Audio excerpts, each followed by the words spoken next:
Hello.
Hello. Hello, everybody. Smork, how you doing? I have not seen you in a while. How you been? Everything good at the new place? Free Frag, good to see you. Thanks for coming by. How's y'all's week going? Or went, or gone? Good? Good. I'm glad to hear that. My week is over. It's over. It's finally over. Long week. Long weeks, plural. And I have next week off, so thank God. All right. I think we're in the home stretch on SANABI. I think we're in the home stretch. This might be the last session. I think we'll finish it up. We'll see. I think so. I guess it depends on if I'm good enough. Some parts of this game are real stuck on. All right. I gotta get back in the rhythm now. Up. Yeah. Nope.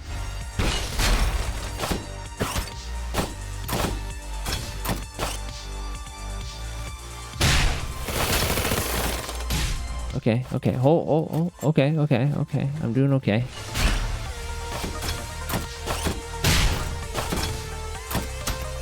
I'm not sure what I did there. Oh.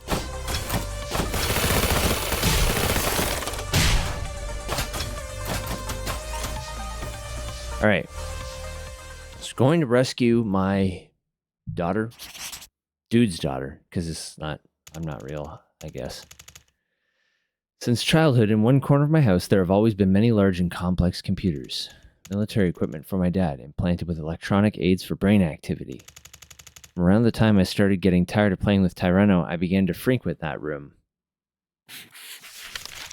A thick, dusty manual and vast knowledge that can be found with a simple search. The language of machines that controls the world of logic to its heart's content. It didn't take long before programming became my new pastime. That's right, I was talented in the world of zeros and ones, unfortunately. The moment I decided to use that talent for my dad, my world began to tilt in the wrong direction. What I was trying to do, the age of 8, was to convert my dad's personality into data. My reasons were pure. I just didn't want to see him suffer. Mom's death. If that memory was the cause of my dad's distress, I thought I could just remove the cause. In the personality data, memories were just like any other file, files that could be written and deleted at will. If I could erase the memories of my mother from my father's personality data. Just as the rotten part of the apple gets cut out, I believe that my dad's suffering would be cured too. In the world of zeros and ones, such magical things were possible. Now I can say for sure. Innocence is a crime.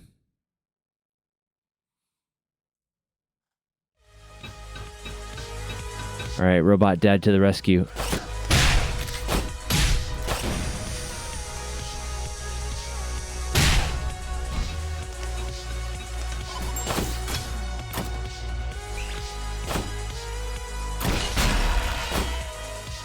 Oh, jeez. Ow.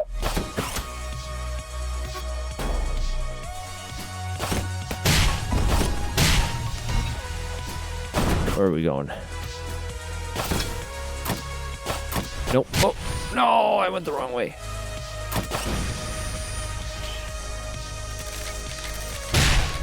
Please, no pictures.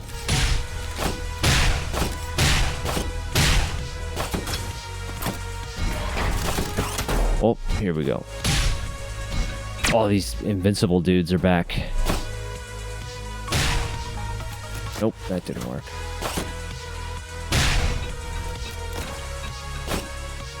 Oh, hey, yep.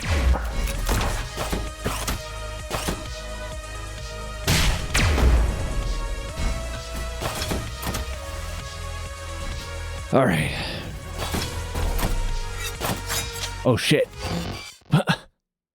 Samurai robots already.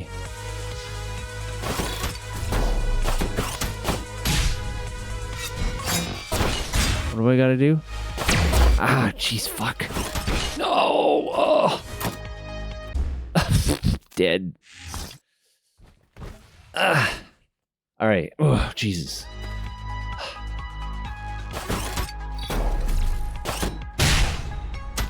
Okay, samurai robots. Fuck. Ow. God damn.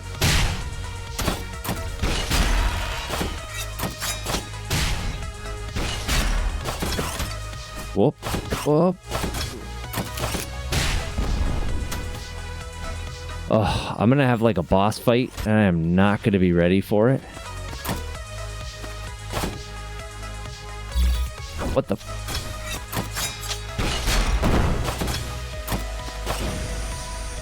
Oh my god.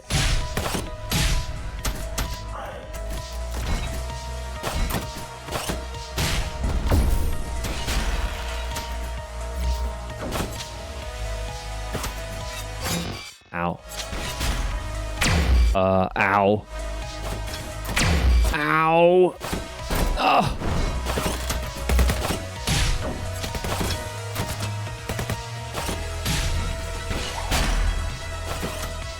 Jesus.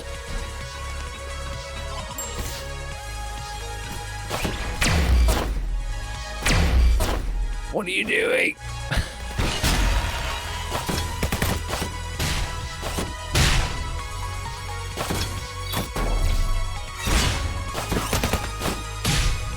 Am I doing it? Oh shit.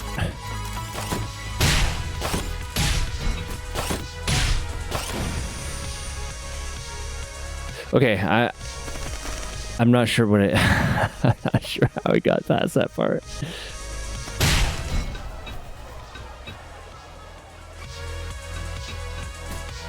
All the people I murdered, I guess. Having flashbacks. Goes without saying, but digitizing a personality wasn't an easy feat.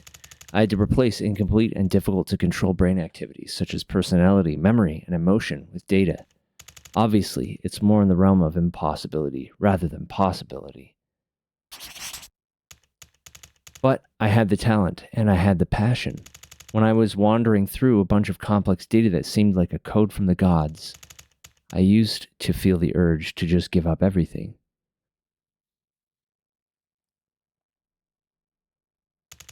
Unfortunately, the hope of saving my father gave me infinite passion. I joyfully interpreted his memory module day by day and analyzed the thought process, believing that this could be a fantastic gift to magically cure his pain. My father's expression when he first saw the completed personality model, I still remember it clearly 10 years later to this day. That day was the first and last time I saw my father in a fiery rage. My father's voice shook as he pressed me about what I did wrong. He said personality data is a Class 1 violation tech that is strictly prohibited by the royal court. He said Class 1 violation tech is so dangerous that it's punished as high treason even for merely researching it.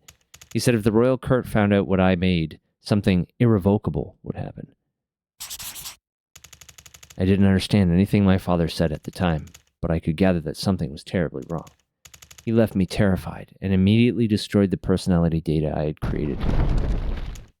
Then, gunmen armed with heavy weapons entered the house.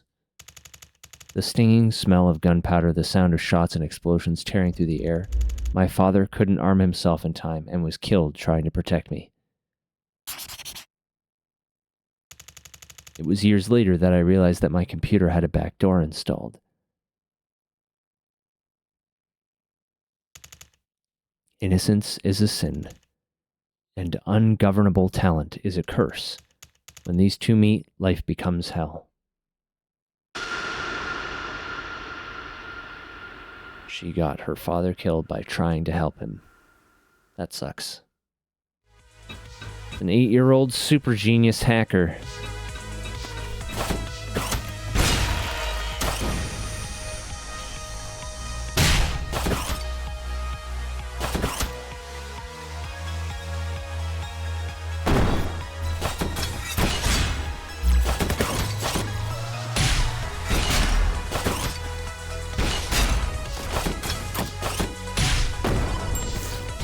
I don't know. Oh, shit.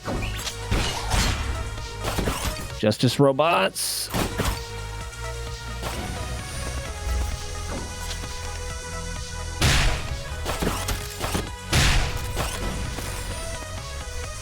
You can't stop me, Justice robots.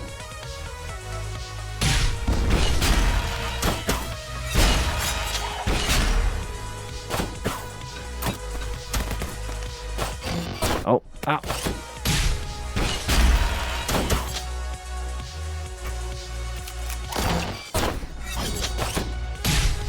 Oh, shit. Hi, kitty. Hi.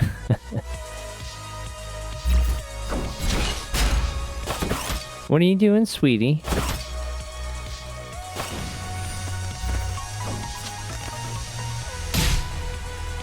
Moving is expensive? It took a bite out of your yearly budget? How is it so expensive? Like, just the first and last? Like, the deposit or whatever? Like, you had to get new appliances, right? Because you don't... Or you had to move them, I guess, right? Moving works fairly differently where you're located.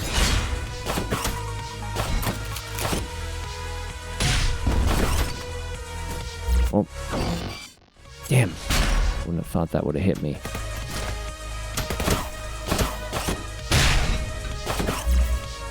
Fuck. Man. You had to buy a bunch of new appliances and the mover wasn't cheap? That sucks. And that's all because your apartment was, like, being destroyed. So there wasn't even like you had any control over it, right? That seems kind of garbage that you're on the hook for that.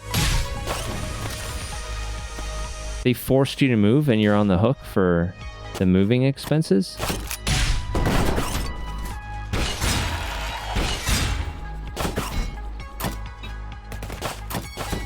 Stop.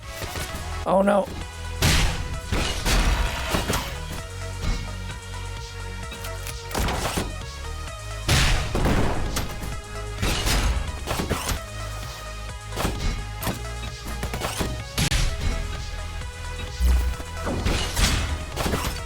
This part is very difficult. No! God damn.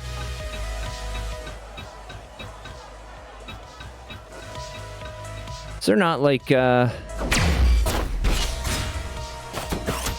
financial assistance or something that you can... I mean, it doesn't, I guess it doesn't matter, but... Ah, fuck.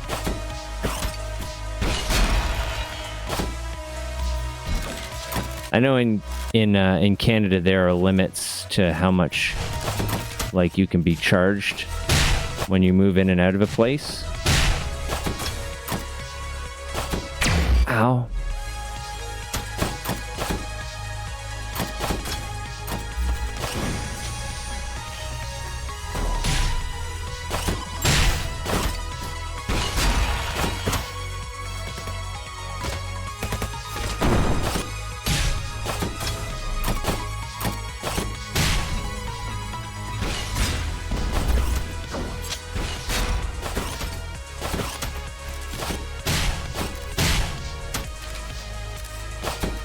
We had to recently replace, we had a little grill, like a countertop grill that we replaced. And then the day after I replaced it, the microwave broke. And I had to replace the microwave. And then the one we got was defective. So now I have to go back and exchange it for a new one. So... it kind of happens in big bursts, right? You got to replace everything all at once.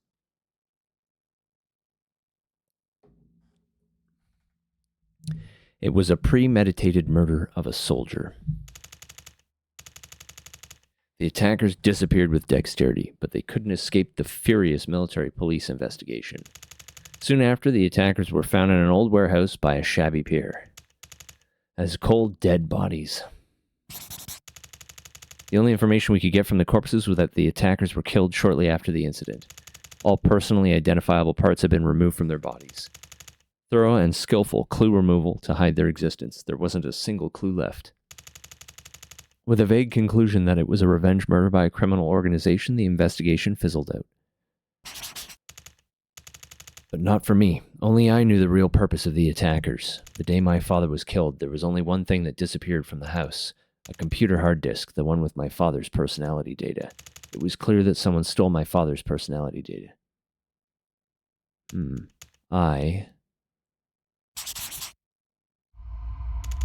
I killed my father. Felt like a part of my mind completely snapped. At 8, that's rough. Oh shit, this dude again? Fuck.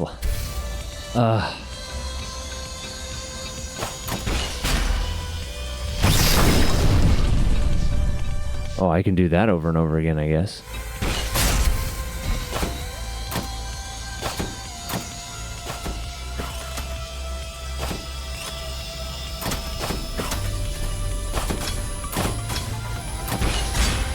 Oh no. Did that work? I think that worked. He's sticking like dash into everything now, I guess.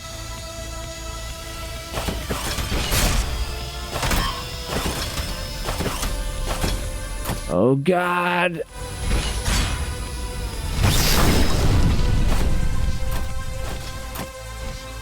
I'm not a fan. It's like a slightly harder version of every previous part of the game we've played. Ah, Jesus.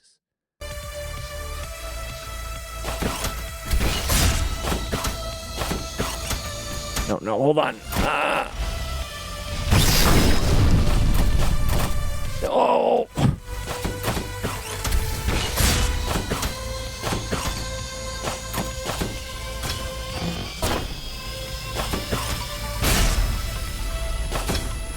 Oh shit.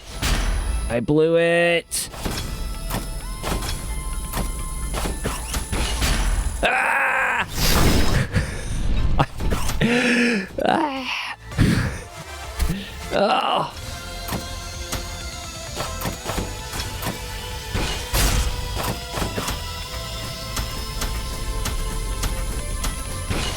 No.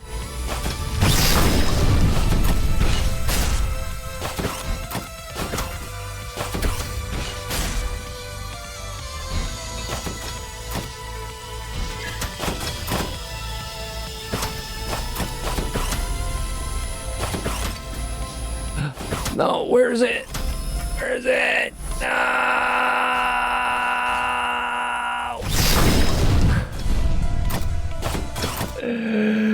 Ah!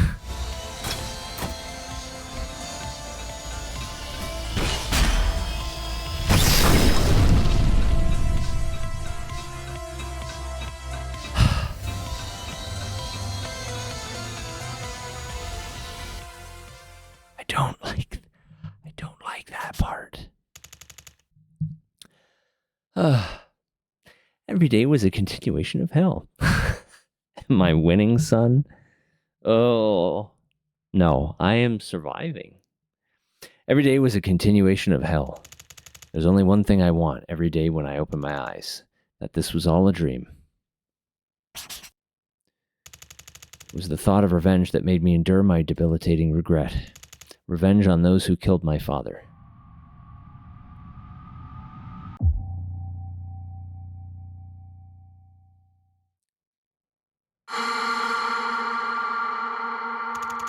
I went off the grid and I became a hacker.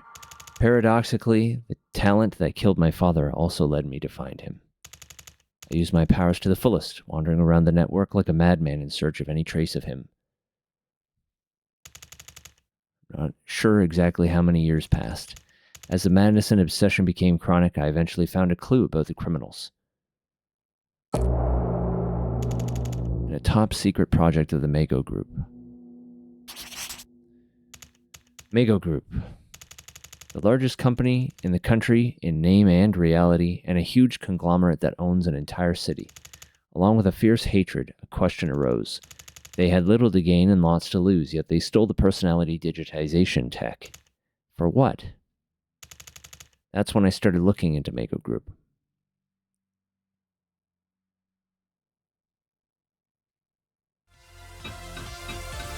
Alright, what part's next? No! No, it's still angry robot time. No. Oh. Oh. This door. Oh no, why are you gonna make me do this?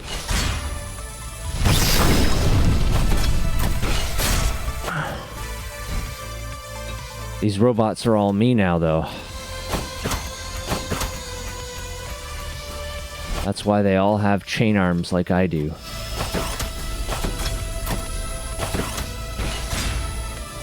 Yup. When is this thing gonna be broken?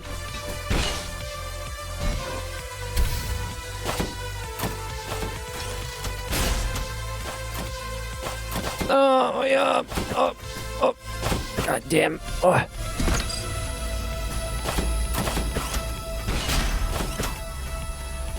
No, please. It's so stressful. I hate it. Ugh.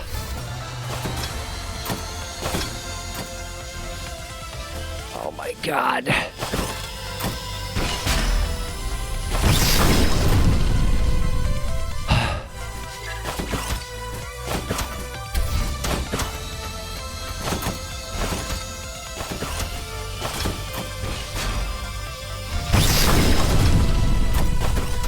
Oh.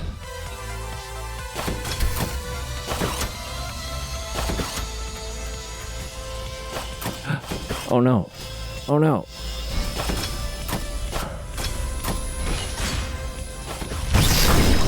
I just want it to be over. Ow.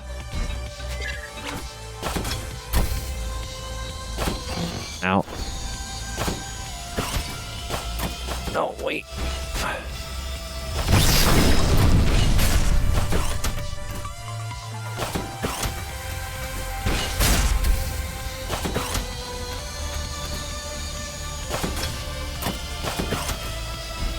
Oh.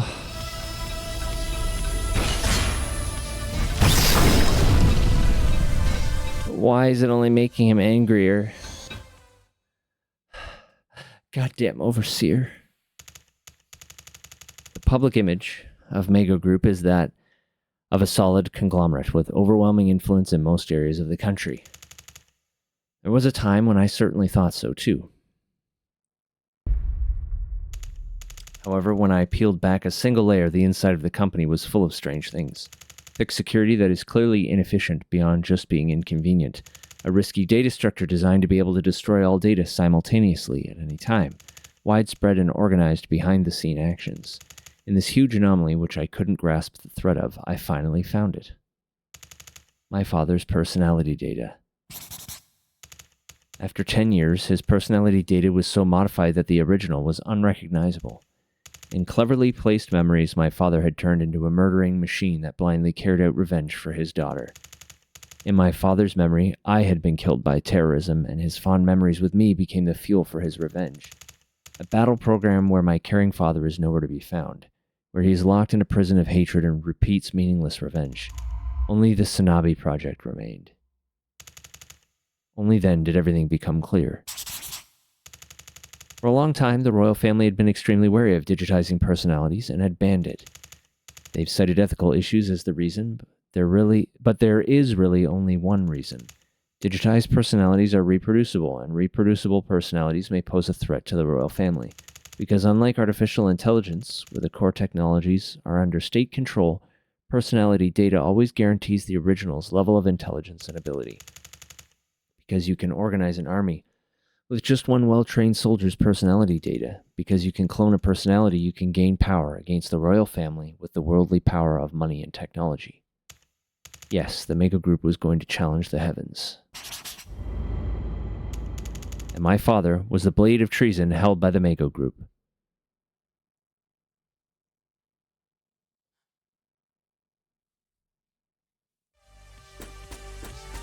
Alright, goodbye, Overseer.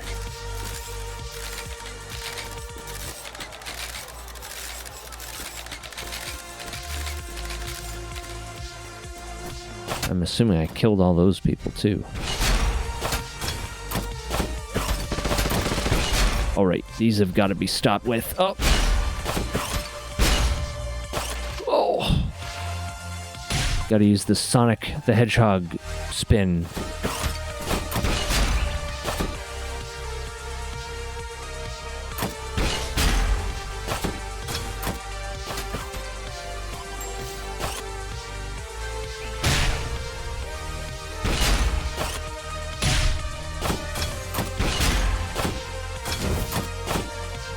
Wait, what's that? Oh! I don't think I've seen one of those before.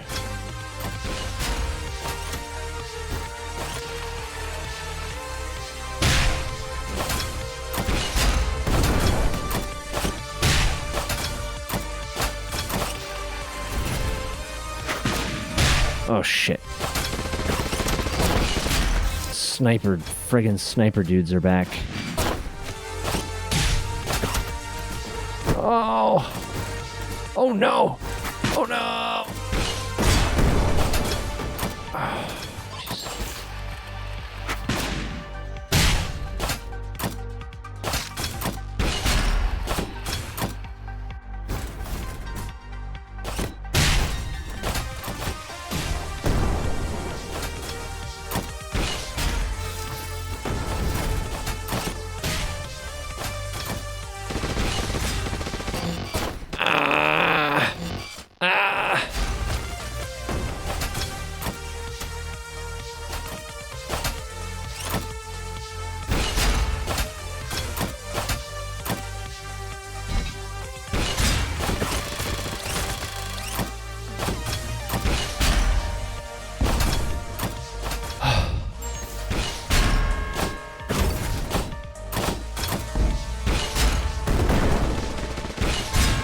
whoops. Oh, no. You went the wrong way. Ah!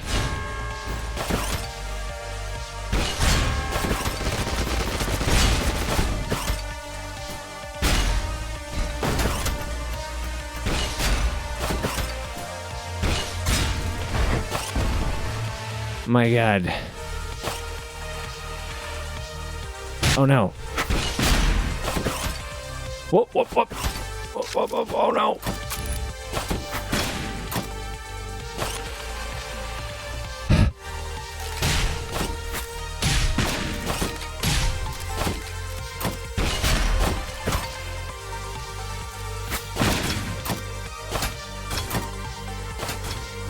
Oh my God.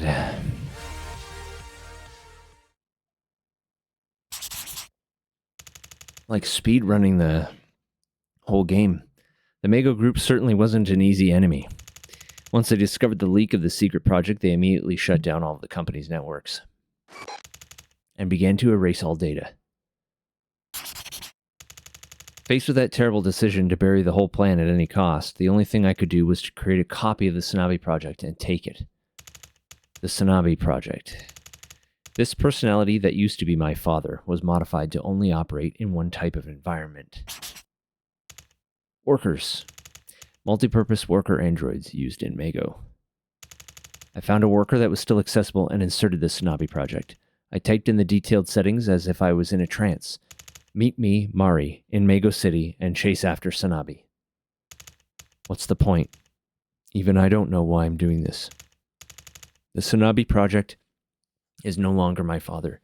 I know that better than anyone else. A personality reprogrammed in an irreversible manner will never return to its original state. He won't be able to remember me no matter what happens. It's not true, Mari. The searing pain comes back. I'm coming for you, Mari. For the past 10 years, I desperately pushed it down while pretending to be engaged, to endure each day. But one emotion was always staring me down. Guilt. Even now, I can feel its gaze. I killed my father. Murray, no. I'm coming for you, Murray. You have a robot father.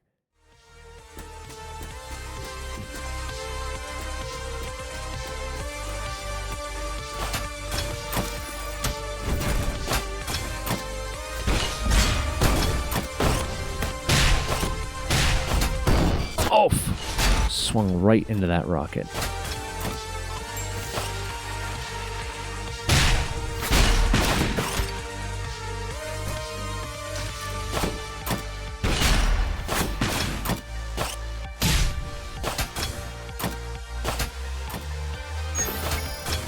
Whoop, whoop, whoop, whoop, whoop.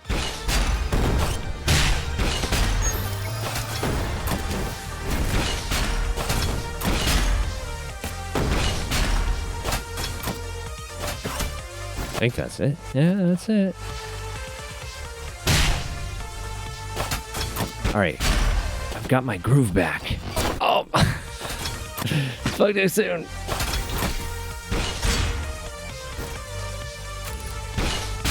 Oh, oh God. Oh.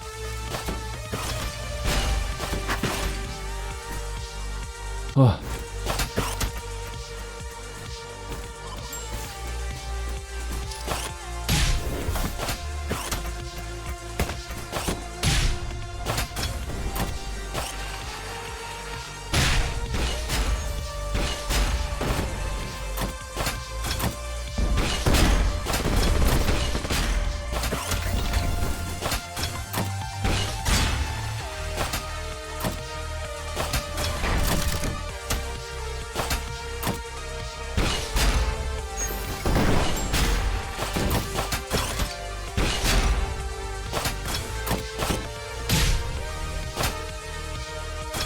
Whoop, whoop, whoop.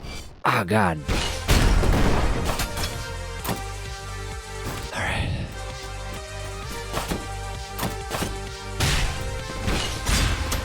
No, wrong way. Ah.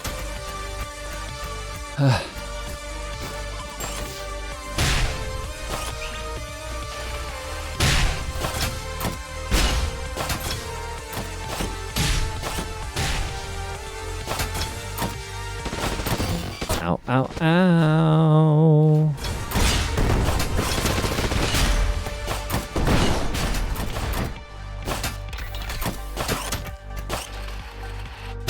Oh my God. Ouch.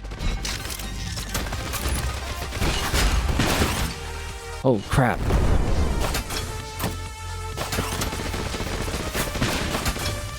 Whoa, whoa.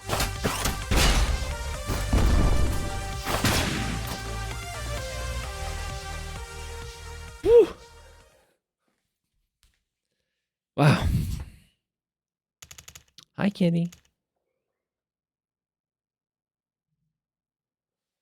I don't know when it started, but I don't remember him very well.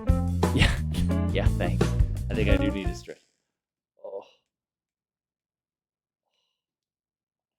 It's very high tension. What are you doing, Kitty? Oh. Hi, sweetheart. Hi.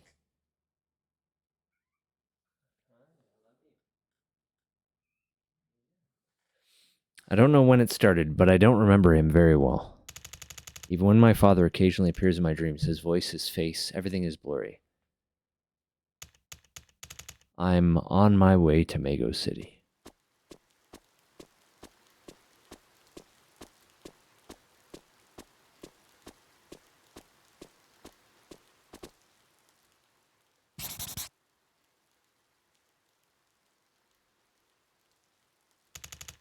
I still don't know what I want, but I think if I try, if I can show him my old self, maybe he'll remember me. It would be wonderful for him to miraculously remember me. Will he be happy to see me? Will he forgive me? Yes. I love you, Mari. Dad, I tried really hard. I'm not sure if I did the right thing. I just want to see you again.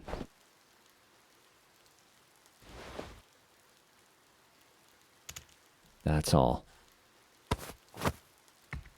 Mari? Who's there? Are you human? That's where the game started. Mari?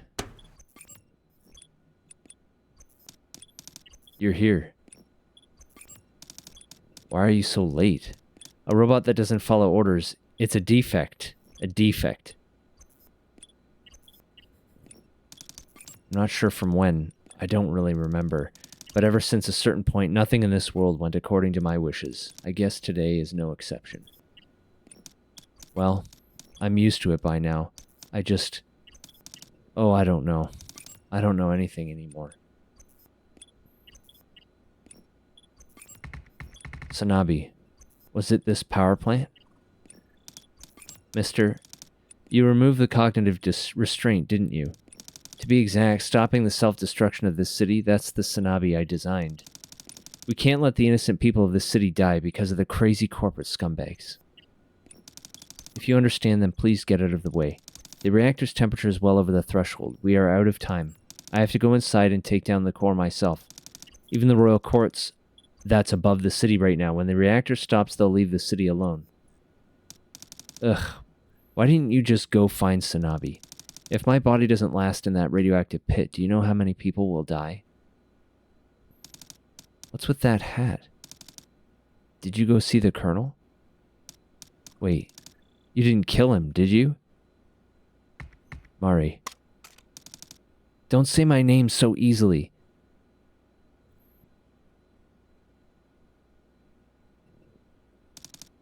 Let me make this clear. You're not my father. You're just a tin can that imitates a human. A replica of my father converted into a weapon. I feel so stupid. This was such a simple end. What was I trying so hard to accomplish on my own? I know I have no right to say this, but I don't like you. There's no way I'll ever like you. So please, just get out of my sight. I don't want to waste my sadness or feelings of regret on a fake. Give me the harmonica.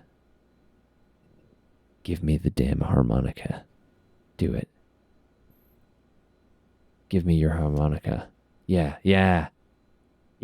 Called it. Do it. Play that damn harmonica.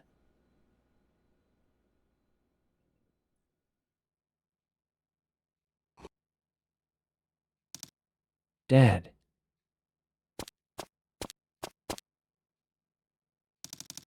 Getting all the way to the end is not what's important. There's a mean note on that tree. Why not? Did I not do a good job this time? No? That's not important, Daddy. This isn't like that. Then what is it? What? How could you not know that? Who cares if you played until the end? You got all the notes wrong in the middle. The key was totally off too. And the beat too.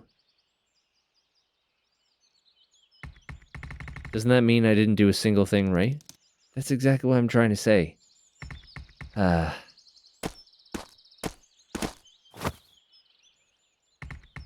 Sorry, but I don't think I have any talent when playing the harmonica. Hee, but it's okay, Dad. You're still a beginner. It took me a long time to learn how to play this for Mom. Mari. Huh? I'm sorry. Why are you sorry? I'm sorry about everything. Everything. I'm sure there's so much you want to do. I'm not doing a very good job as a father. Sometimes I miss your mother so much. Do you miss Mom? I miss her too.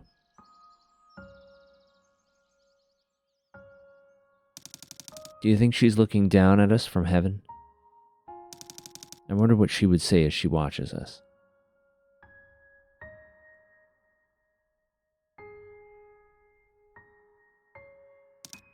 You know, Dad, whenever I was sad, Mom would play this song for me. Do you remember Muffin, Dad? Our cat crew? When Muffin crossed the Rainbow Bridge, I was so sad. I felt like Muffin left me all alone in the world. Mom played me that song back then and said this to me. With every hello comes a goodbye. And that's why the time we spend together is so precious. And strangely, whenever I listened to that song, my sadness disappeared.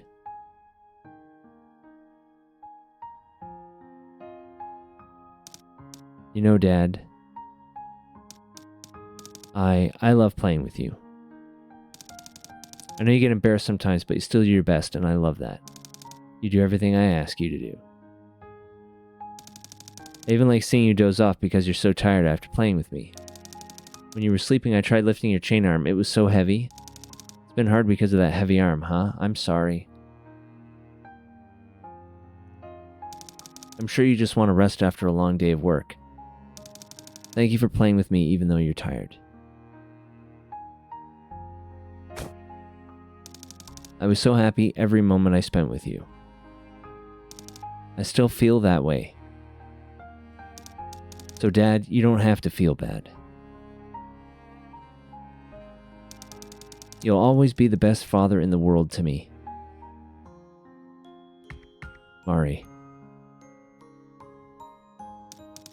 Hee, so if you ever feel sad, you have to tell me, okay?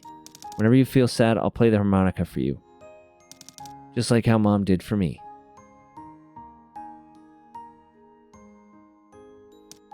And when I was watching you train last time, I decided I have a dream. I'm gonna become a soldier. I'll become an invincible soldier just like you and go all sorts of adventures with you. Adventures. Yeah. Close your eyes and think about it, Dad. Can you imagine we'll become allies and go up a castle with a scary army? We'll take down a giant worm man that gets in our way. We'll even meet Justice and take a picture with them. And, oh, we can't win against that gigantic monster. You have to know when to pick your battles. The Overseer, I guess, is supposed to be. Overseer, the giant drill monster.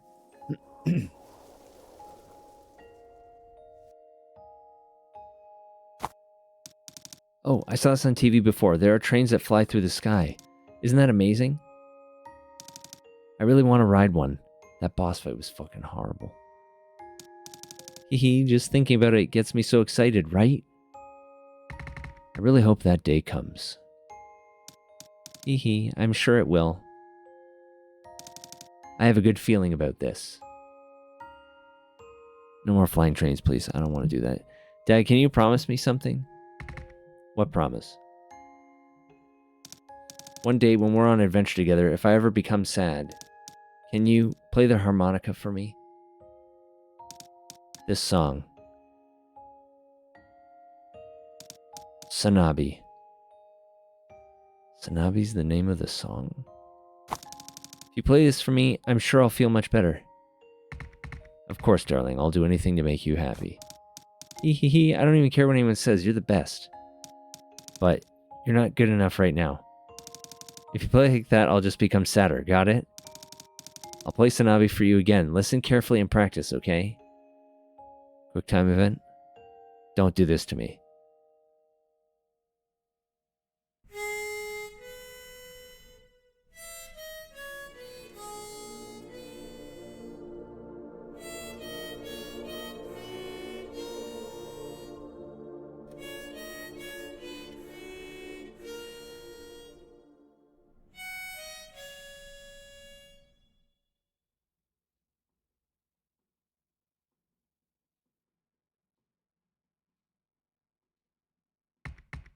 It sounded pretty good this time, right?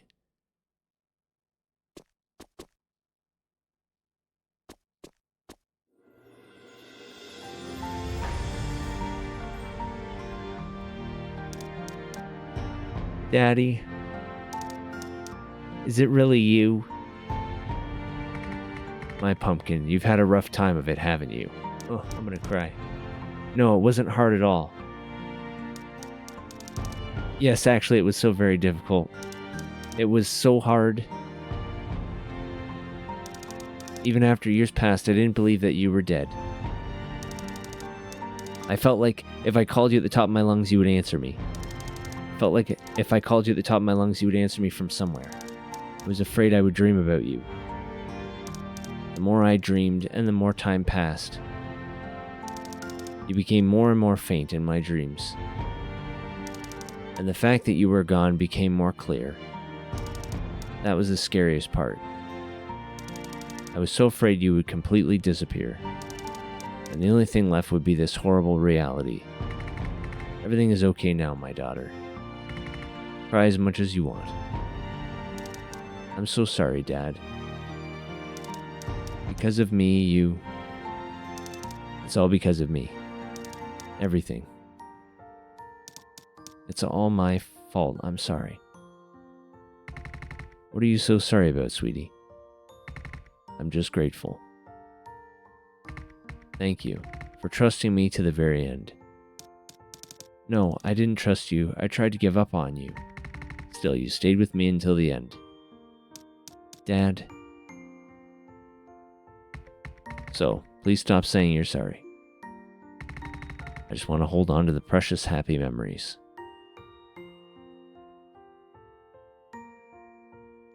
Let's just leave and let this city explode, okay?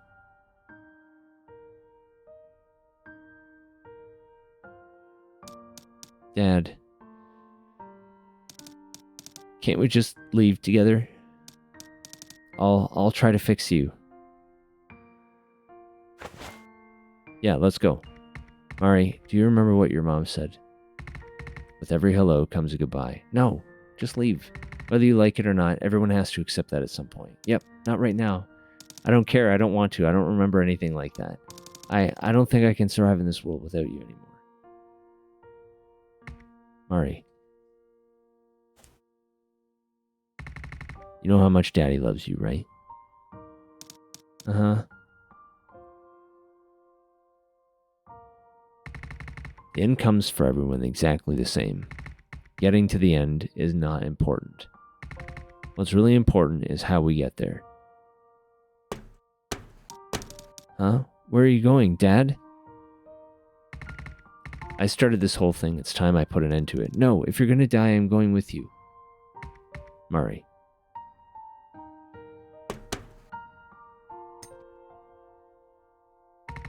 Do you remember this? It's Steel Tiger.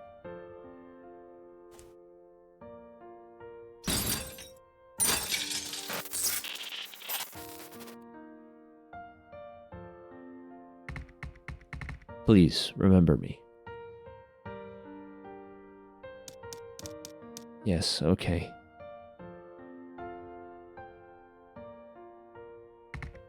Thank you for growing up into such an amazing person. Even if it was only for a short while, it was fun while it lasted. My commander. Dad.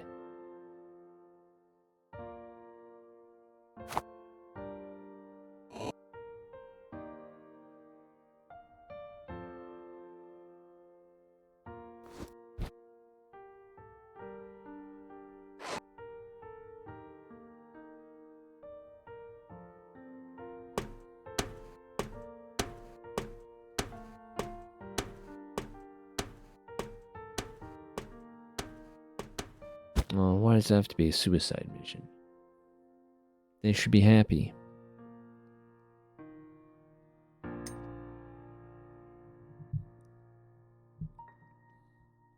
They should be able to be happy. I want more happy endings. I get too many sad endings.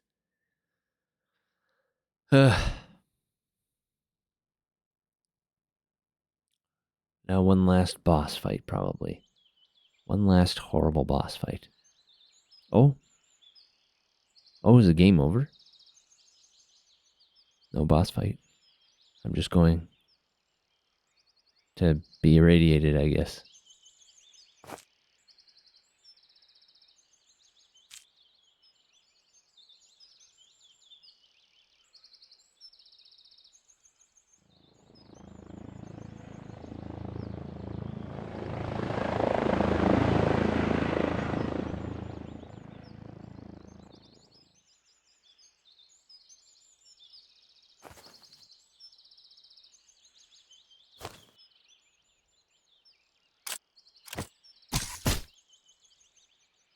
Now she is a metal arm. She joined the army, I guess. Metal arm Mari.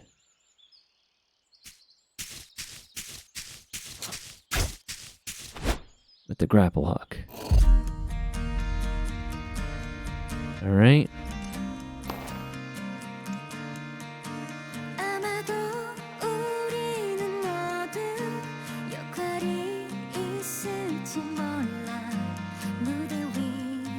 It's a bit old, but it's the best place to learn how to use the arm. I never thought I'd be back here again. Since the headquarters was no longer being used as training area, blah blah blah, managed to come up with this is what you call a permanent retired number. Colonel, what did I tell you? Didn't I say you need it for something? Ahem. I'm gonna learn how to swing her arm like Dad. We just did what the president told us to do. Yes, I got that the first time. This is a steel worm. I made it because of a request from the top. It exceeds the national safety standards by 100 times, but these are what these people have ordered us to make. We just did what we were told. Fine, I got it. Then tell me what happened here. What on earth do you have to wreck up a machine stronger than a spaceship?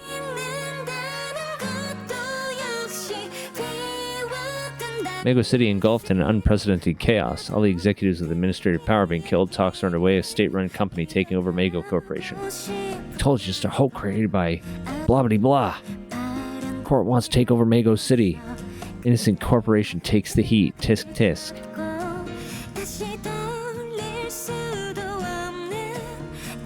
Wow, this heat is too much. I don't think we can enter through this gate either. What do we do? With this amount of heat, the main pillar won't last long. Tell the firefighting team to get out of the factory. No one can put out this fire. Something is burning the factory from the inside. What on earth is inside the factory? The giant overseer's laser beam, man. Mego City is no longer safe. A premium city for proper VIPs who do not tolerate even an inkling of danger. Come to the perfect city for perfect people.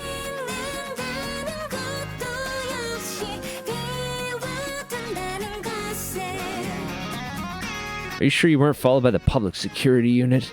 Yes, you doofus. Don't you trust my intel? So it's true the public security units in the commercial district were paid out? That's like insane. That's right, moron. Let's just do a few more runs and leave the country. Who's there? It's Justice. I'm watching you. Get lost unless you want to get shredded in that suit.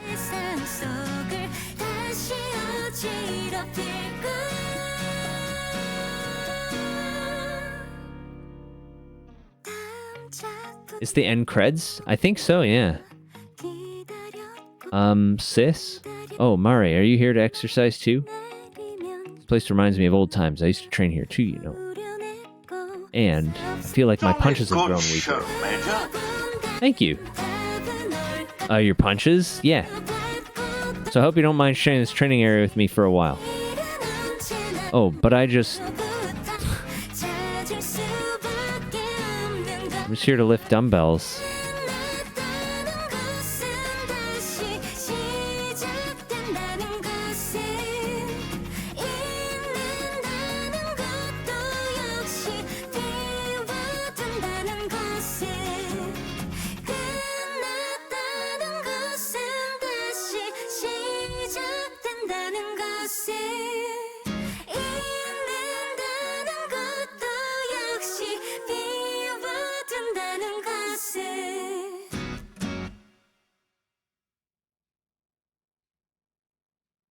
I think that's the end.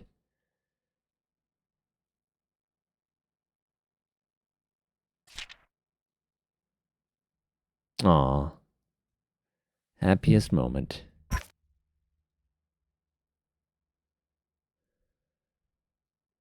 Legendary difficulty. Oh, no, thank you. No, thank you. Please, no more. No. Yes, it's been unlocked. I acknowledge that it's been unlocked. Thank you. That was on normal. What's... Old man. Alright, there's a difference. I am an old man. There's a speedrun mode. I don't know what that is. Okay.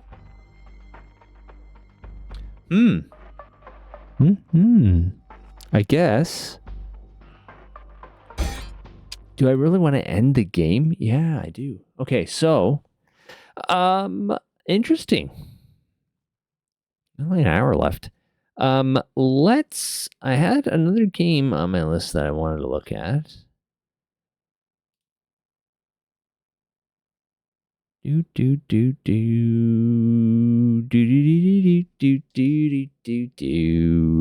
So there was this In Other Waters game, and this was made by the same people that made Citizen Sleeper.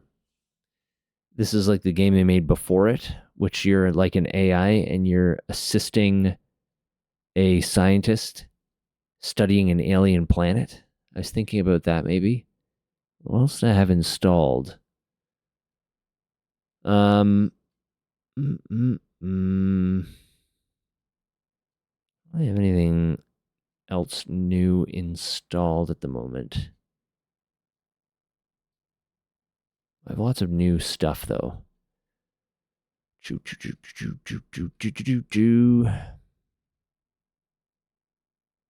was a fun game. It was cute. It was cute. It made me sad. I wish the dad could have just... Why couldn't the dad have just lived the end somehow? Why does it have to be like this? Okay. You know what? Let's just take a look. We'll take a look. We'll see what it's like. All right.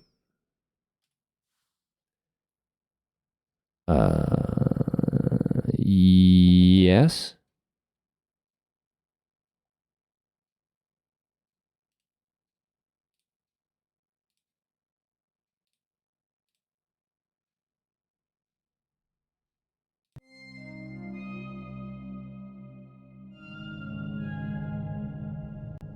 There we go.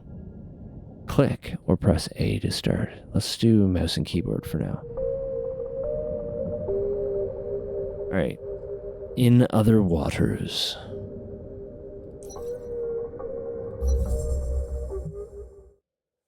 Baikal exoplanet extraction. I don't know if this is another narrative heavy game like the last one. We'll see. I don't know if I have it in my voice to go like another hour and a half narrating, but we'll give it a shot.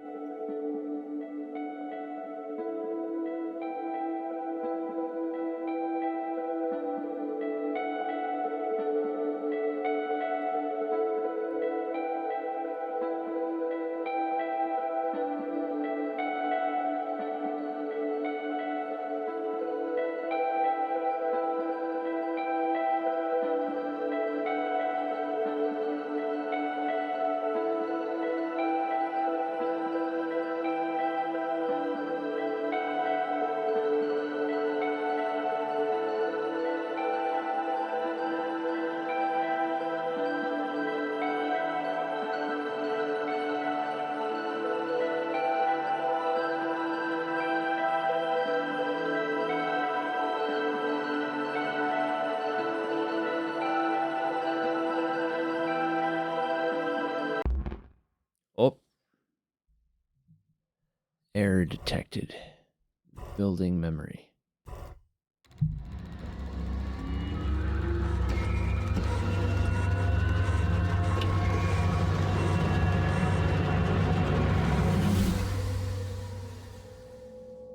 Log recovered. User and sensorium disabled. And there's any time left. And this is going to be more restrictive than you are used to, but you are resourceful, I know you. I'm sorry, Oki, but I can't them find you. Can't lose everything we've achieved. Help. And blah, blah, blah. User disconnected. Continue with boot.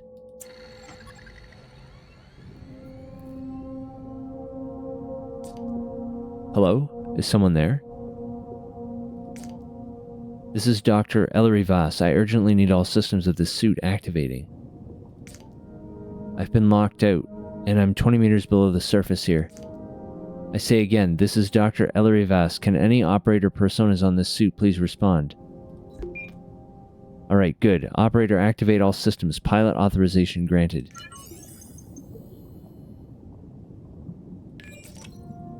Scan and topography readouts coming through. Looking good. Power panels activating. Plenty of juice. Oxygen panel is up and rebreather functioning. I'm off reserve oxygen now. Okay, good. The dive panel is active. Currently reading of 20 meters. I'm seeing the heading panel coming online. Excellent. Okay, utilities available. Let's see. Sampling, sample storage terminal, and retrieval system seem to be installed.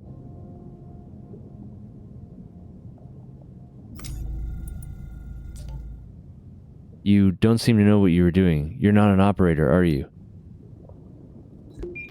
I don't believe you. Operators are little more than voice-activated system dialogues. They don't respond like this. I knew there was something strange about this suit when I got inside. It looks decades old.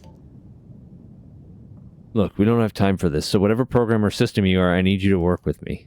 You seem to respond to voice commands, so that's a start. We need to head north. I'll explain once we get going, but right now I'm locked out of half the systems of this suit. Someone, somehow, has rewritten the permissions to only respond to internal messaging. That means you. So I'm going to need you to take control. Let's get moving. Take me north into the reef. Please.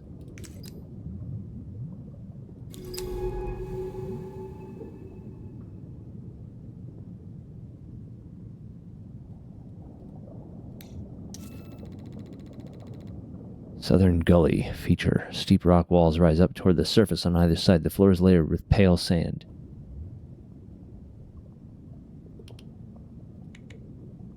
Okay. How do I move?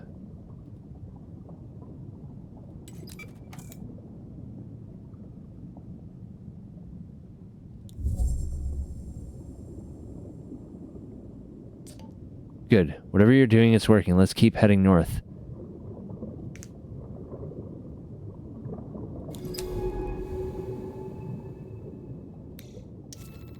Narrow pass. Boulder fills the passage, blocking out the warm light of Gliese 667, CC's 3 stars.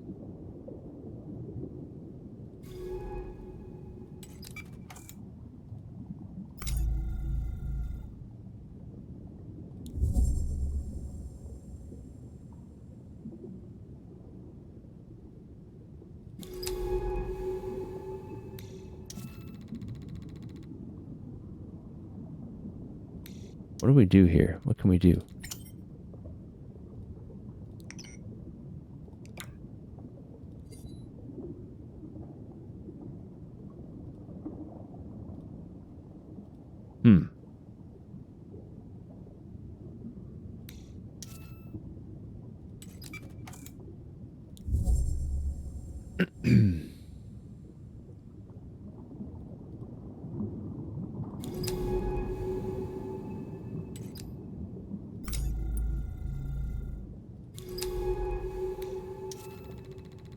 Softly flowing water is filled with glittering particles of organic matter, signs of rich and thriving life all around.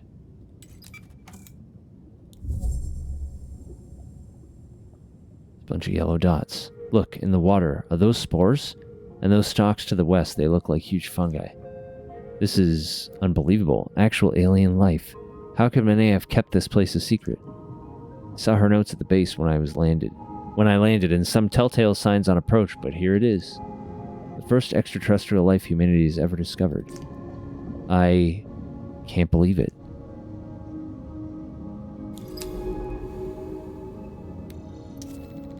Bed of stalks. Fungal creature made up of a series of stalks and plates attached to the rock. Color ranges from dark amber to acid yellow. These stalks are beautiful. I wonder how they feed, how they grow, how they communicate. This place, this planet, needs to be studied. Keep scanning creatures and I'll keep notes. Once we've gathered enough data, I can name and log each species. No matter what happens here, this is vital work. Southern Nursery? Be a safe haven for younger, softer species. More stalks.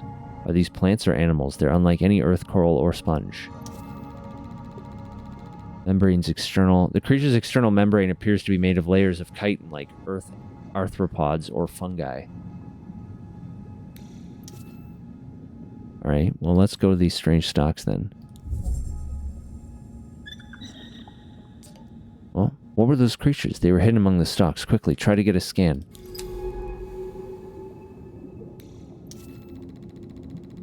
Stalks are furred with spores. Oh, what's this? Agile creatures. Striped with luminous colors, these flexible flapping creatures move rapidly through the water with little effort.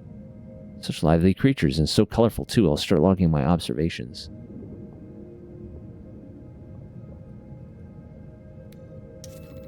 More stalks. I'm seeing a complex pattern of contracting and expanding slits in the stalk's membrane. Mouths are sensing organs. Colonies are producing a shifting hum. Perhaps it's a form of communication between individuals. Can I gather a sample? Guess not.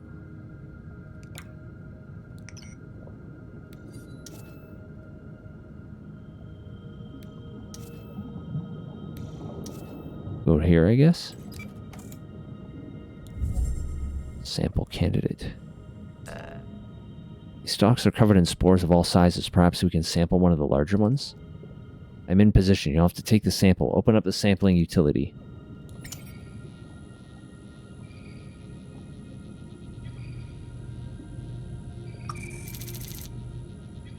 Fungal.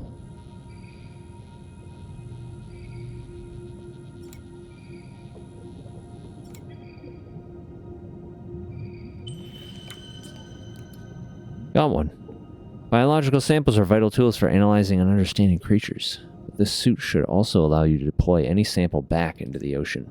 How about you test it out? Hold and drag it over the central compass. Stock spore containing a complex cocktail of minerals and compounds. Deploy inside line.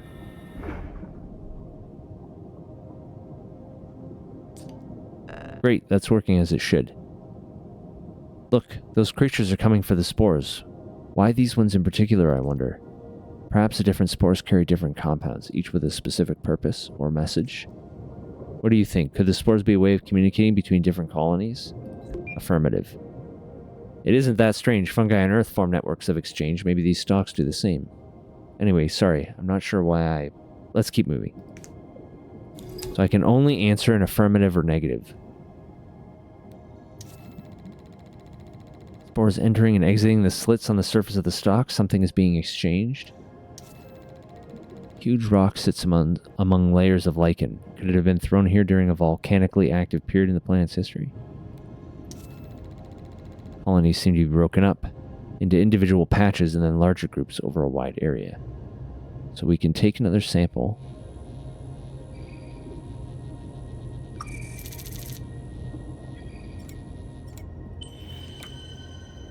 And then I can move here, maybe.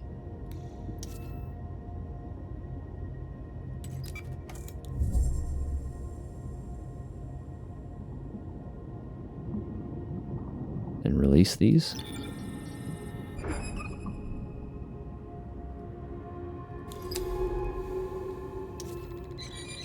Appear to maneuver with a series of siphon jets concealed beneath their folded mantles. They are incredibly fast.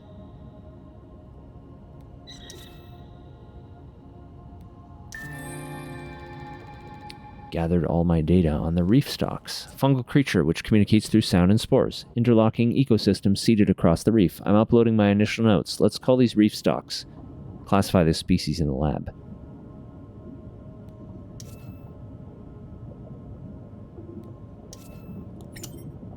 Can I take a sample of this or no? No, there's no samples.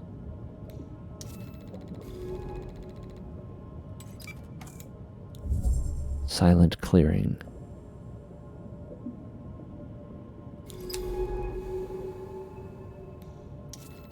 Spore flow. Spores from the main part of the reef are brought into the southern nurseries here by a steady current. Among those spore-clogged stalks are piles of small stones. Could a creature have gathered them here, or just the currents? Let's go check.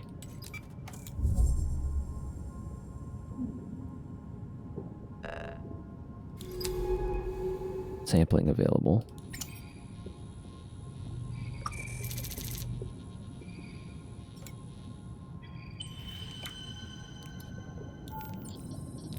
Another stalk spore. We'll hold on to that one.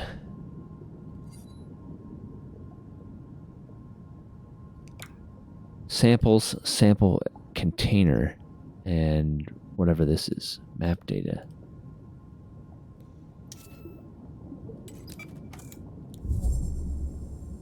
Keep going. Hey, can I ask you something? Yes. I've worked with AI programs before, but you aren't like them. They are predictable, programmatic, dull. Their intelligence allows them to log and process data, that's all. But you are different. I feel like you are alive. Do you understand what I'm saying? No. Maybe I'm imagining things. Forget it. No, I am a boring AI. Northern current. The current running into the reef slows here, but further north the water whips down the rift with incredible speed. Can't change my depth. Alright, let's go up here.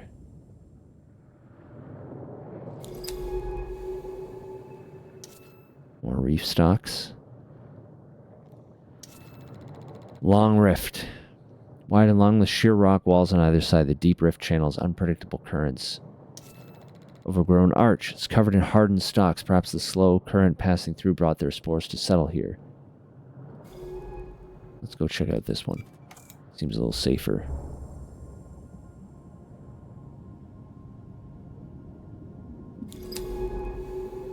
More life forms. A large stalk. Static creature made up of one huge flexible stalk. Unclear if swaying is due to current or produced by the stalk's own body. These huge stalks are incredible, each one a vertical ecosystem. They are leaking spores into the water as their fruiting bodies attach to their skin and bloom. Many of these stalks are leaking particles into the water. Are those spores or something else? Let's get closer. Almost resemble branchless trees bending in a storm.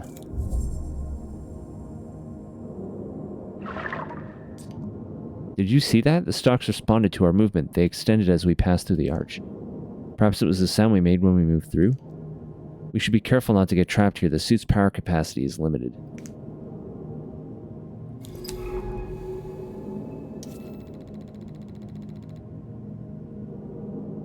This game's making you wish Subnautica 2 will release soon. I can't do it. I've got thalassophobia, the fear of deep water. It looks so cool, like Subnautica game looks so cool, but I just... You know what? I've been working a lot on my anxiety recently. Maybe I should give it a try at some point, the first one. I never played it because I have a fear of deep water. But maybe my fear is a bit better. This game's nice and abstracted, so who knows? We're underwater, I guess. It says we are.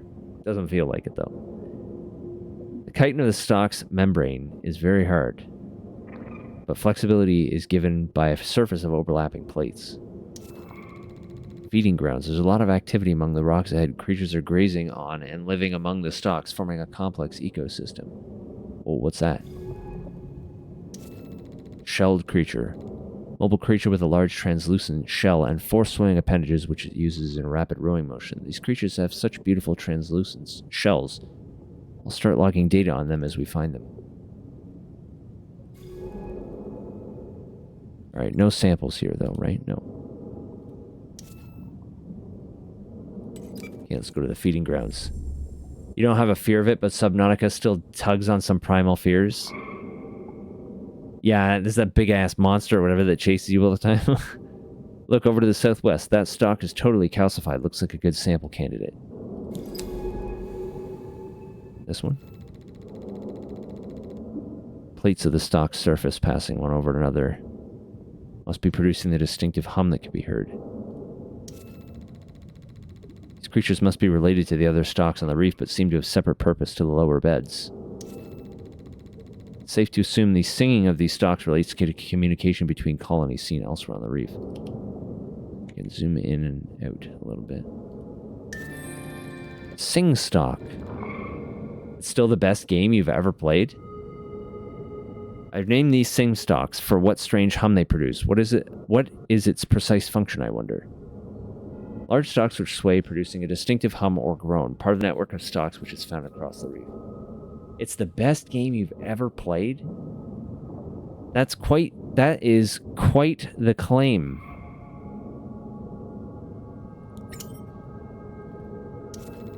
Now I'm wondering, yeah, maybe I should give it a shot.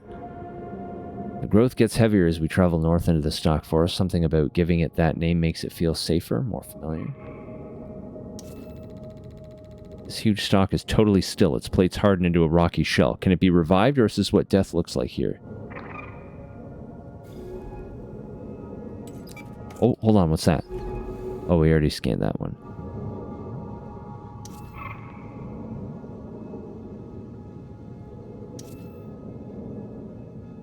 Okay, let's go check out this calcified stalk. Stalk looks dead. Open up the sampling panel and we can extract some of the outer membrane. There's lots of dead material here, so we should be able to take multiple samples.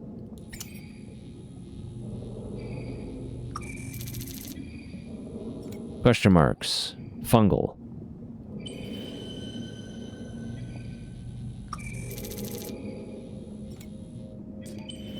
Okay, so the chitin appears to be hardened with calcium carbonate. That could be useful if we need to boost our power.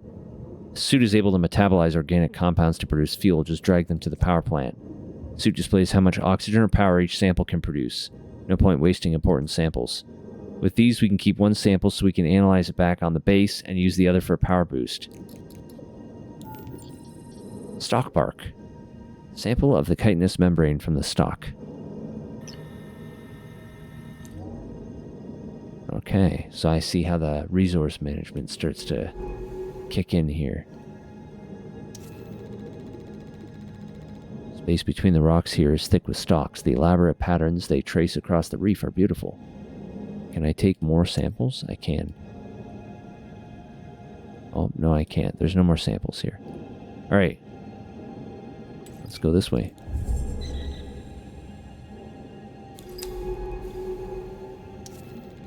Another agile creature.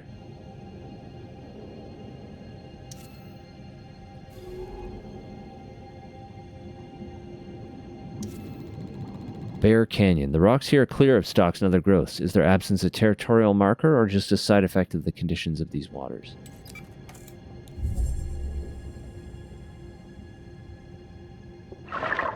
Oh.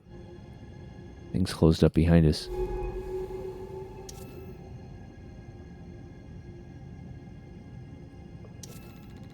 Cavern edge. A large cavern drops down into the reef here. Its entrance is shadowed by the surrounding rocks.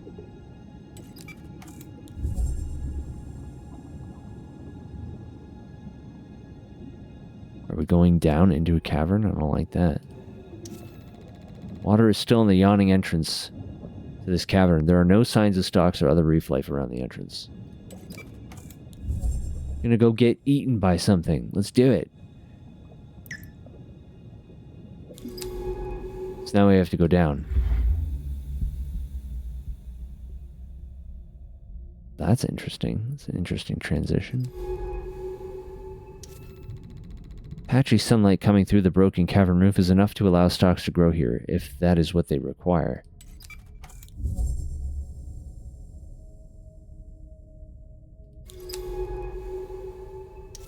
More reef stalks. A tall, bubble-coated stalk which sits among reef stalk colonies, covered in wide, irising pores. These tall stalks seem to watch over the smaller colonies. I'll start logging notes. Soft sunlight spills down onto a long, thin stalk stretching toward the light. A coating of large glassy bubbles glitters on its skin. Let's go take a look. Sampling available. Multiple samples. Signal. 10% chance of a signal? Another 10% chance of a signal. These gaseous bubbles are intriguing. The interior gas is at an elevated pressure. If this membrane ruptured, the sac would screech as it depressurized. Is this part of the stock communication system we've seen across the reef? Wait, I have an idea. Try deploying one by that blocked tunnel over there. I want to see how the stalks react. Just drag one over. If I can find one.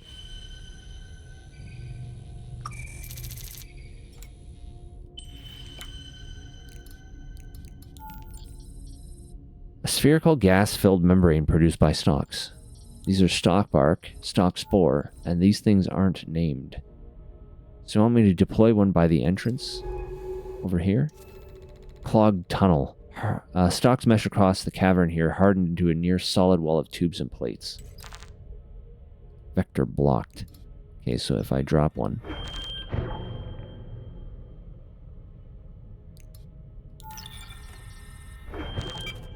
Oh, yeah, look at that.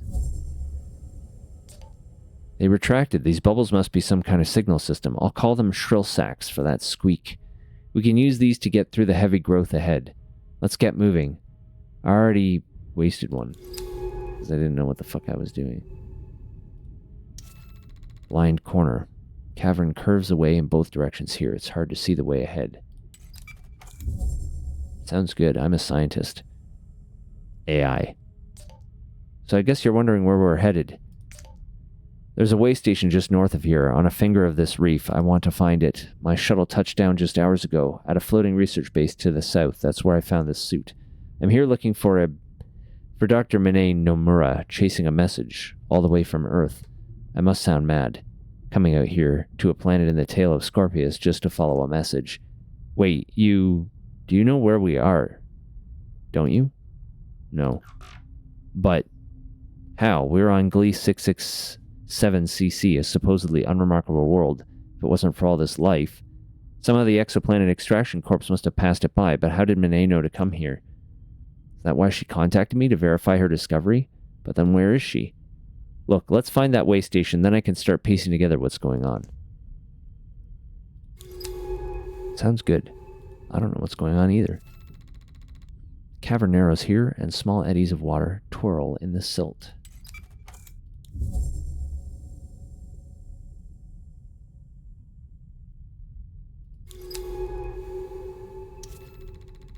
Current can be felt drifting through the cavern entrance, bringing with it warm clouds of silt.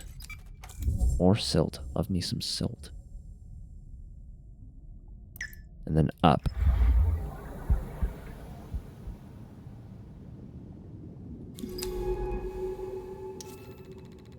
Another tall stalk. Stalks of this kind seem to produce different bubbles depending on the nearby stalks. They are the protectors of their colonies. Thin stalk sits among a bed of other growths, exuding bright bubbles through its pores. And there's a large clearing. I can't help but feel some unseen processes shaping the growth patterns in this reef. What invisible borders am I crossing? A large predator is my guess.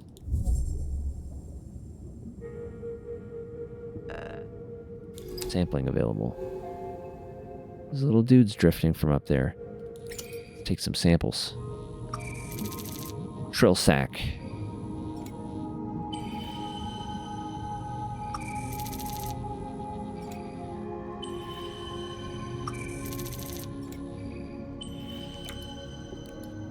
Got some shrill sacks. Rock outcrop. The scattered boulders and steep rifts of the southern reef suggest a violent geological past. Ooh, what are those big things? Oh, some more sing stalks. Unlike the other specimens, this large stalk sits alone, away from the lower beds. It is hard to tell if this is the beginning of a colony or its end.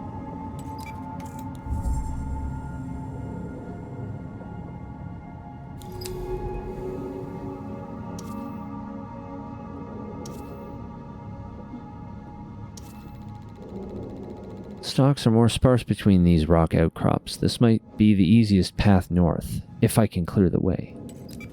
We've got shrill sacks, baby.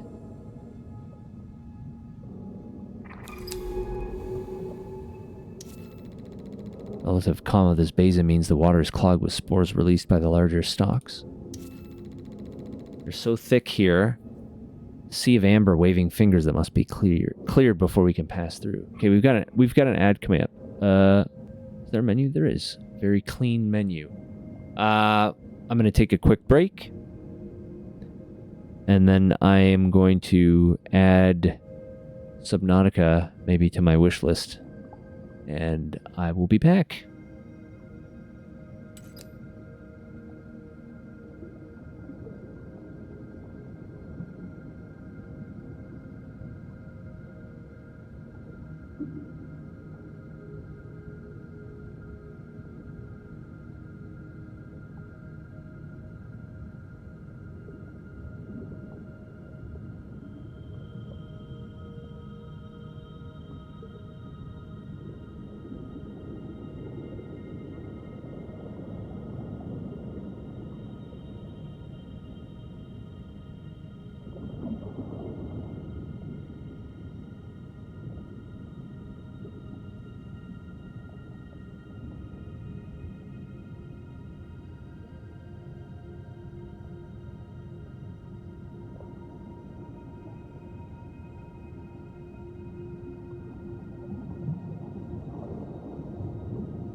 All right, I am back.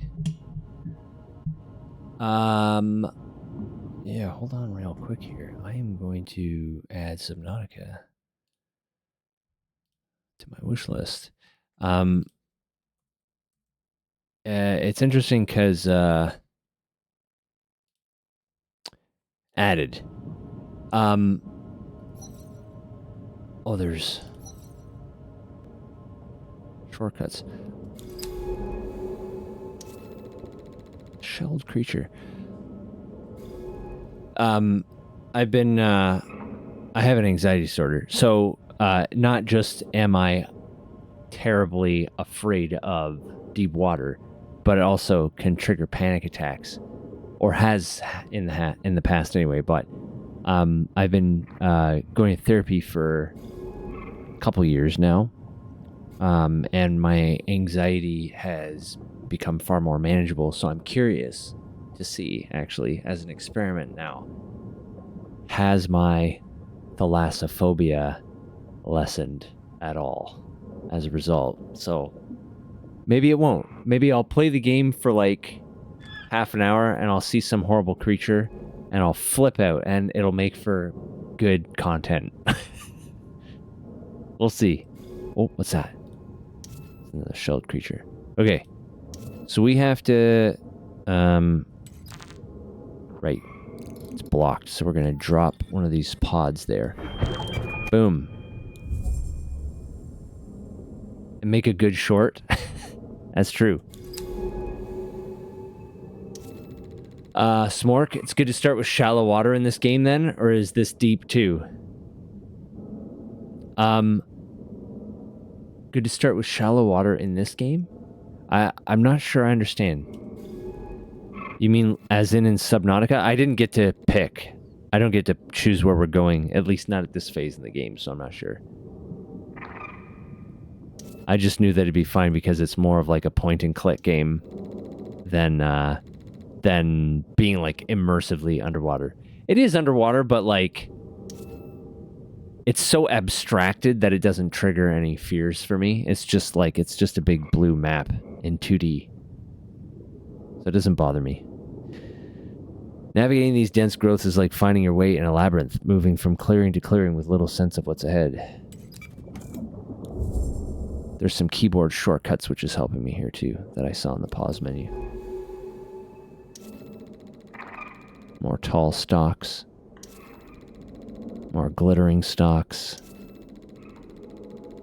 Growth patterns of the stalks suggest a complex territorial network. Are we underestimating the complexity of these life forms? Bubbles like huge pearls glint among the stalks. How do the tall stalks produce these strange screeching sacs? Can I get to this one? I can, and it's got a sample candidate.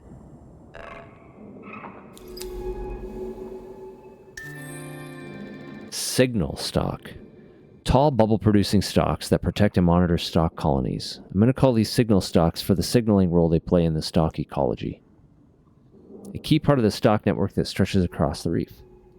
Another shelled creature. Okay, so let's harvest some samples. Because I can, I think, use them for energy if I have to as well. So it's good having some extra if I need them. Right?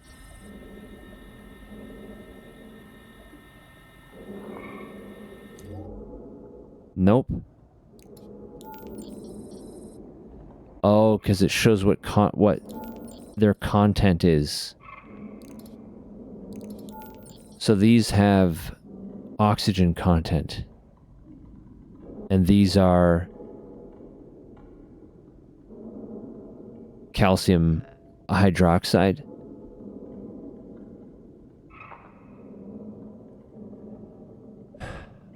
Free Frag, you have another game that was pretty good and way more chill. Keep Driving. Road trip game. Keep Driving. We'll take a look at that. We'll take a look at that. Oh, there's another one. Stock Scraper. Large creature with a translucent shell. and jointed legs for swimming and feeding, grazes on the membranes of reef stalks. I'm naming these stalk scrapers for obvious reasons. You can check my notes back at the base. Oh. They just took off. So the signal stalk, one of these stalks makes like a big screeching noise that scares the turtles away. That's interesting. Okay, so I want to go up here, but it's blocked. I'm going to drop one of these on it. And away we go.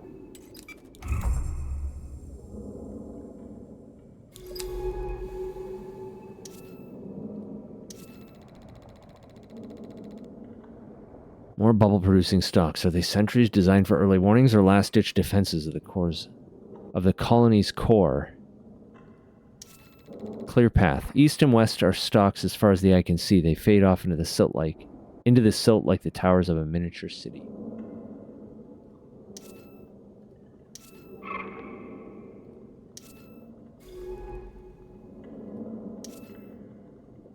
There's no sample candidate here, is there? Oh, there is. Okay, let's check that out.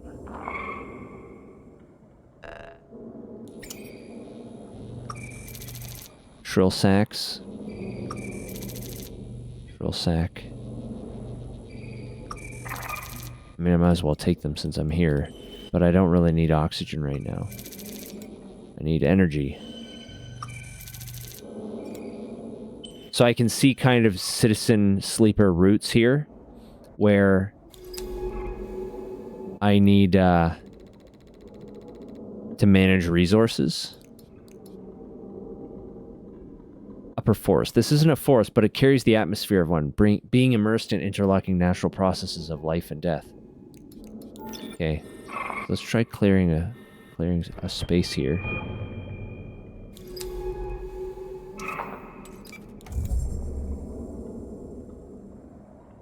Because we're trying to head north. That's it. We're through. This place is overwhelming. So many new species.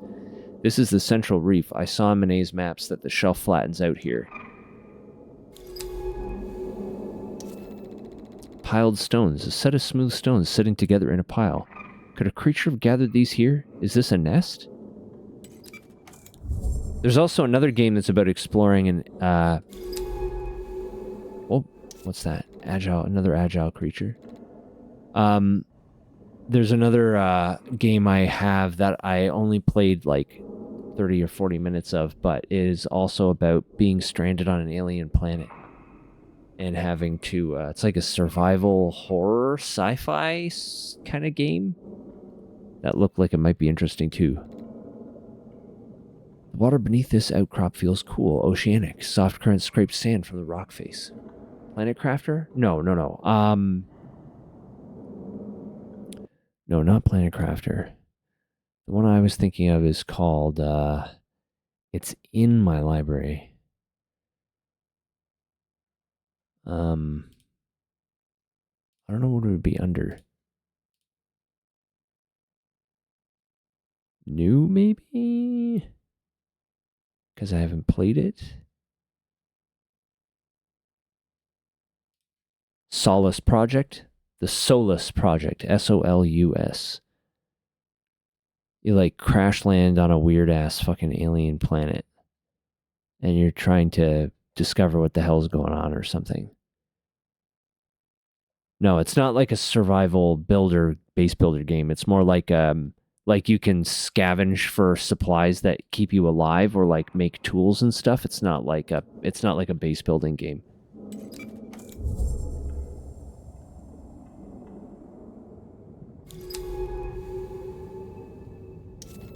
Forest edge. Rippling silt. Ripples of silt bounce sunlight back up through the water, giving it a golden glow.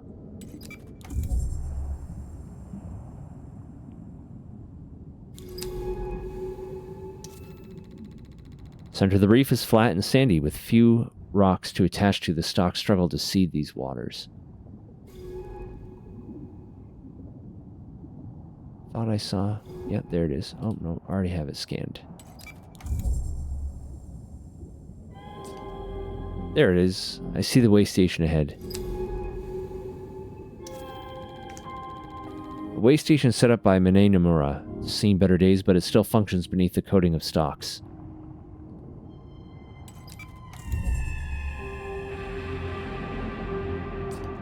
This place is looking a little worse for wear. Let me see if I can find an access port. Monet never did take care of her equipment. Some things never change. Sorry, give me a sec. I'm just trying to... Got it. Okay, we should be able to access any data stored here. Just open the terminal and take a look. Terminal available. Spoofing user, Dr. Monet Nomura. Last accessed. History cleared. Log download, yes or no? Give me power, please. And give me your map data. Sync complete. Data released to pilot's console. Logs have been cleared. I expected that, given the secrecy Monet seems to be operating under. But the map data mentions something Monet calls the Bloom, out across the northern rift. She's been going back and forth to something there, studying it. A unique species, perhaps? Monet, what were you doing here? Why were you keeping this discovery from the world, from me? I'm talking to myself again, or to whatever you are. Sorry, I don't mean... Let's head back to the research base. I need to think. With this way station operational, we can call in the base's retrieval drone from the utility panel. This drone will be able to pick us up from any area we've got map data for. Let's head to the base. I've got a lot to figure out.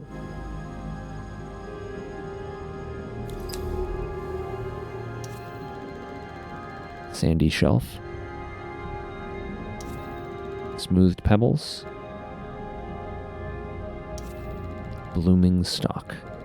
I like this game. Part of it makes me feel a little bit like Duskers, how you interact with the ships through just your drones. It feels like I'm interacting with this world just like through all the panels and everything. It's kind of got a similar feel to that too. It's an interesting game. It's got an interesting feel to it. Alright. Request retrieval. Link. Connection complete. Drone ready. Request retrieval. Transitioning.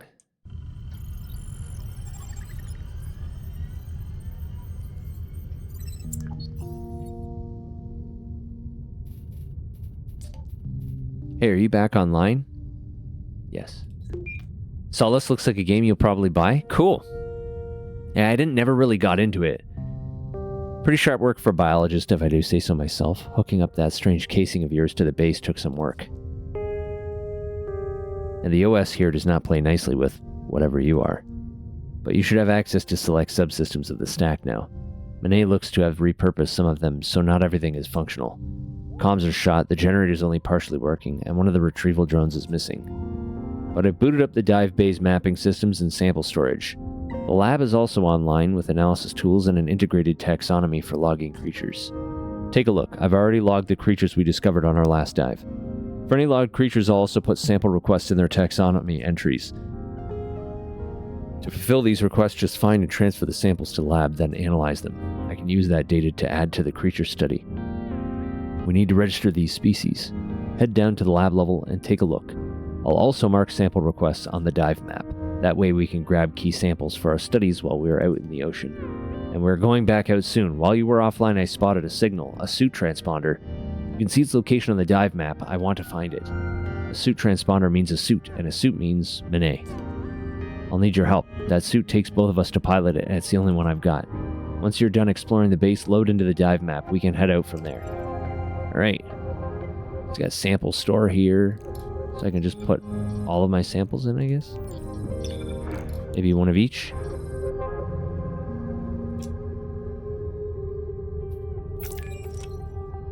Crew terminal.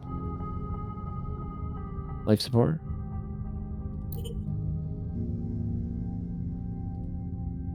Crew terminal. Personal log. 01-2216 Dr. Ellery Vass. Monet is gone, and she's left behind one hell of a mess.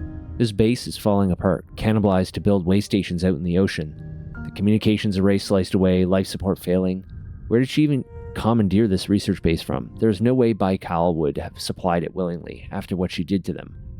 What did she call me out here for, to witness her disappearance? Or did she simply want me to encounter, as she did, the impossible life of this ocean? How could it have gone ignored for hundreds of years of exploration and conquest? There are too many questions to even begin. All I can do is keep an account of what happens here, so that if I can't answer these questions, someone else might. It'll be weeks, maybe months, until the next ship passes close enough to pick up my shuttle transponder. Till then, I'm alone. This place is unbelievably important, our first contact with life beyond Earth, but something else is happening here too, and I need to know what it is.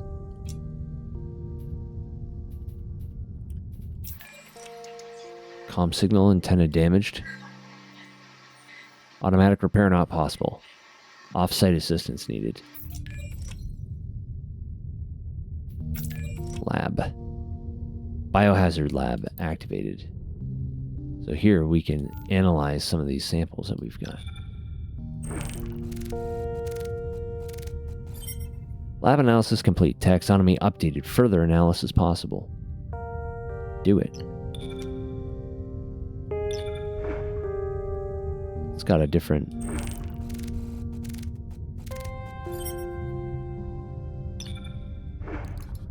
Turns blue, I guess? Or is that just because I have it selected? Multiple taxonomy entries updated. Got a line through it. Signal stock taxonomy entry updated. So why is this one...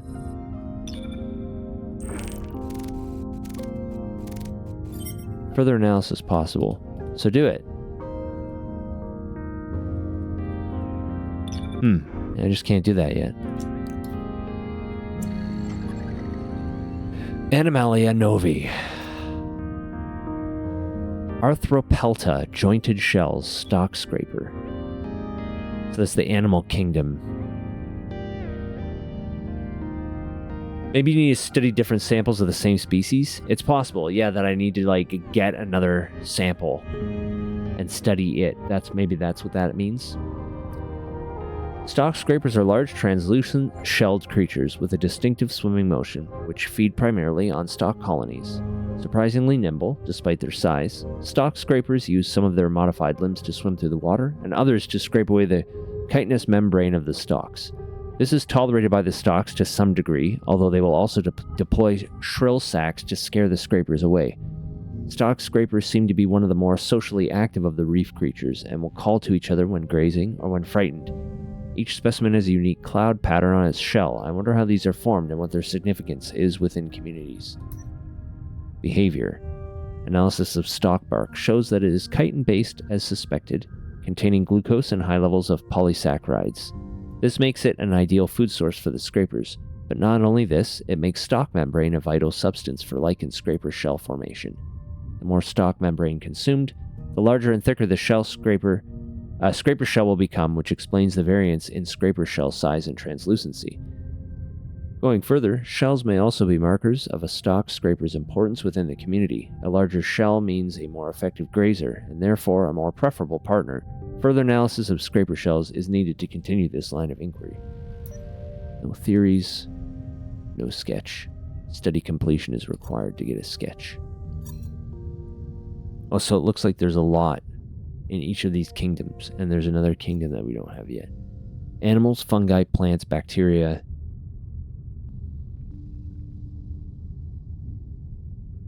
That's the kingdoms. Animals, fungi, plants, and bacteria. So I don't know what the fifth one would be. Maybe there's going to be some unclassified life forms that we're going to find. Didn't I have more samples? Not of that species.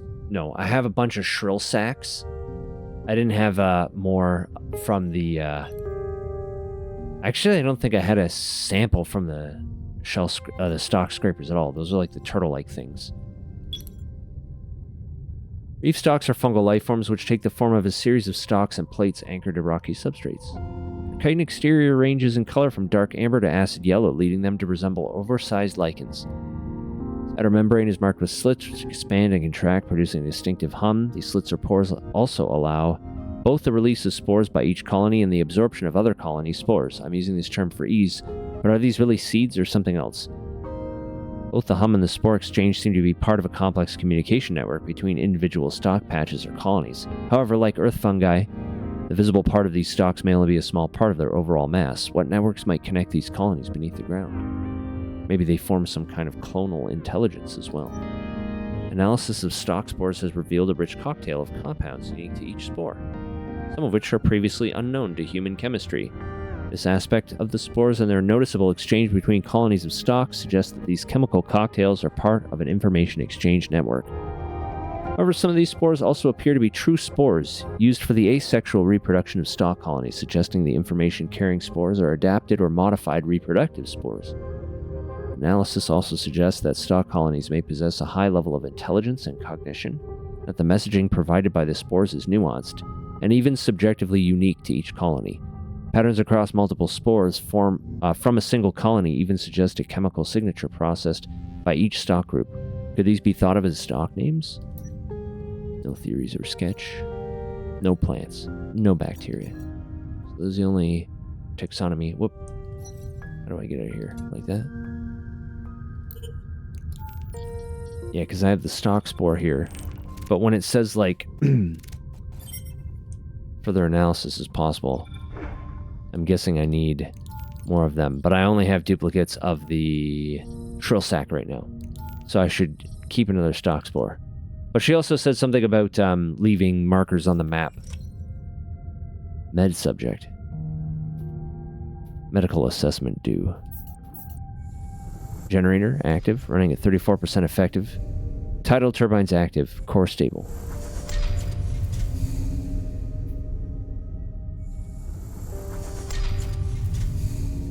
That's kind of cool pattern. Observation blister. Sonar system requires crew. She's up here with life support. Okay, let's go check out the dive map.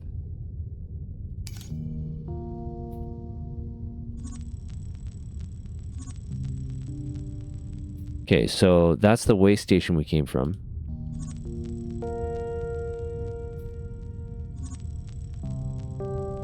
Where are we? No. Sample request, stock scraper shell. I saw stock scrapers here when we crossed the forest. We should search this area for fragments of their shells. There's one. We need more fragments. Reef stock root. According to the map data, these caves cut back under the forest. Perhaps there are exposed roots inside. Sing stock tissue. Here, where strong currents batter the stock forest, might be a good place to find exposed or damaged sing stalks. The base has detected a suit transponder at these coordinates. Could this be Manet? We'll have to head out to the East Reef to find out. And then there's an obstruction here. Manet's notes mention something called the bloom across this rift. But until we have stronger propulsion, we won't be able to cross it. Okay. So this is where I guess we landed. And then this is the mapped region. Oh yeah, there's like a big ass map here. Confirm to dive to selected location. Okay, so we can only deploy at a way station.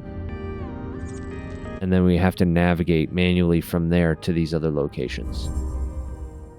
All right. Let us deploy.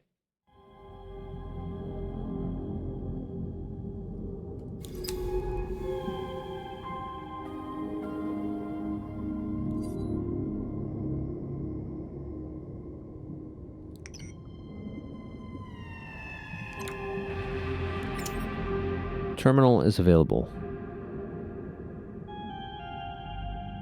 I can recharge my power and oxygen. Oxygen seems to be full.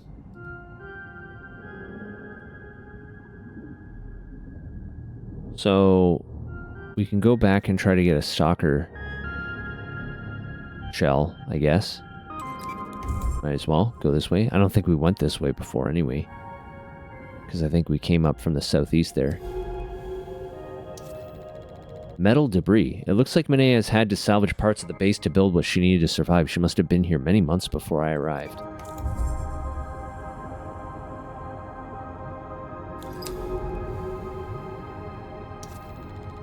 Split boulders. Some ruined equipment lies in the shelter of two boulders. An early way station site, perhaps? Open sand. Check this one out. Split boulders.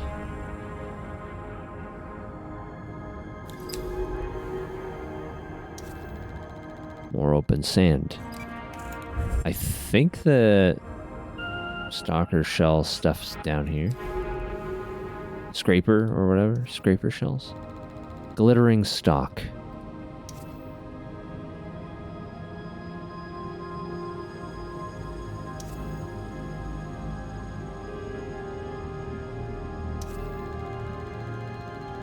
Stock forest. Alright, we'll go this way, I guess.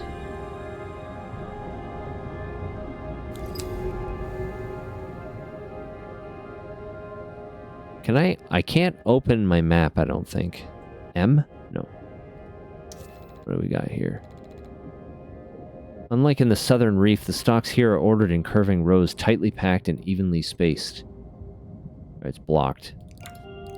I've got some...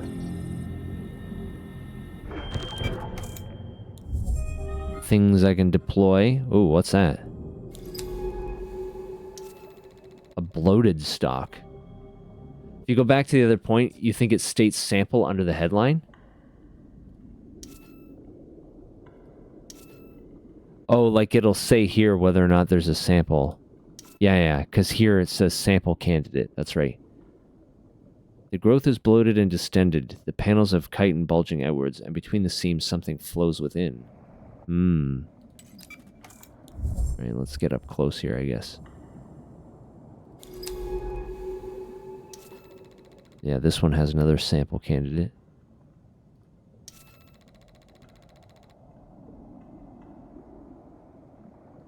So what is this thing?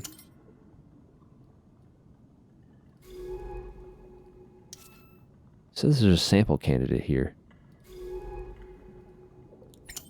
But I'm not seeing one.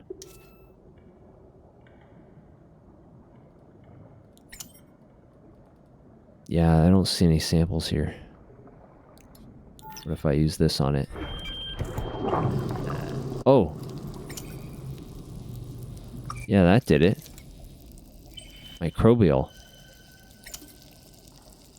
Interesting. I'm losing oxygen though, so I better get the hell out of here. What was that? Spark colony. Toxic microbial colony found inside bloated stalks.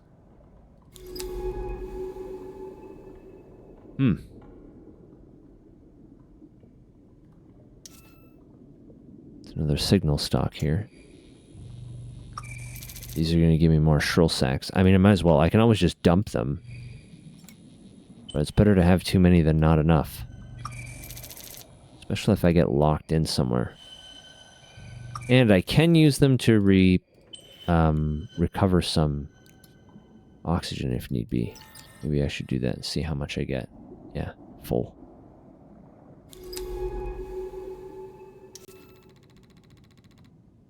Alright, we're going to go this way. Because I think this is the way that the shells were. Shell scrapers. Membrane of these stalks is thin enough to be translucent in areas, stretched to breaking point by whatever is inside. More bloated growth. The signal stock. Thin passage. We're going to go to the thin passage, I think. We are looking for those shelled scrapers, I think. Stock clearing. Oh, what was that? Another agile creature. Clouded shell.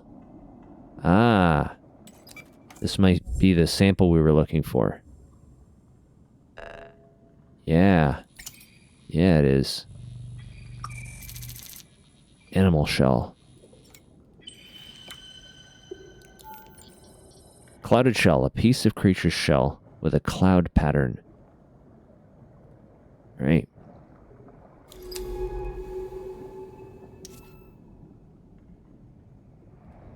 Okay.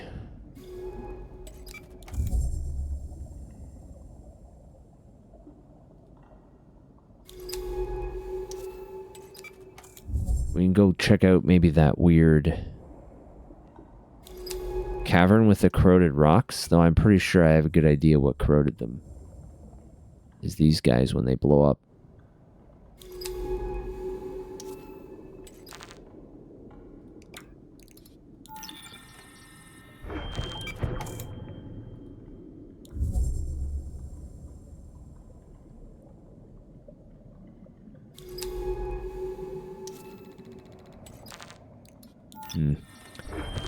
Starting to run out of these.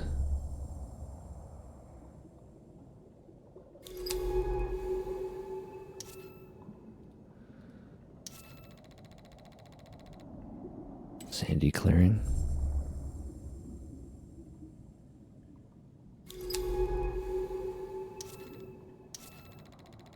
Another bloated stalk. When alarmed, these stalks burst open, releasing their toxic contents into the local water. Could they be defending themselves?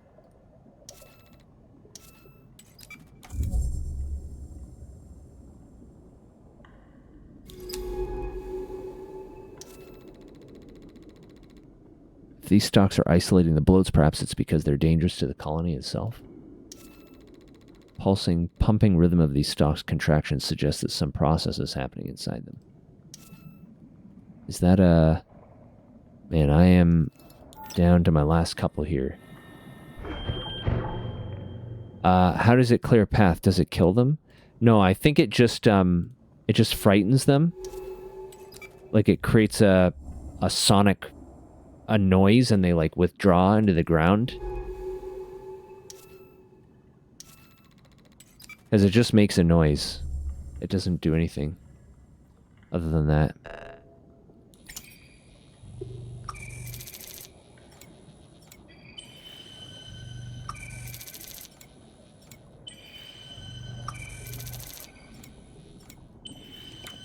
Alright, got some more stock. Shrill pods or whatever.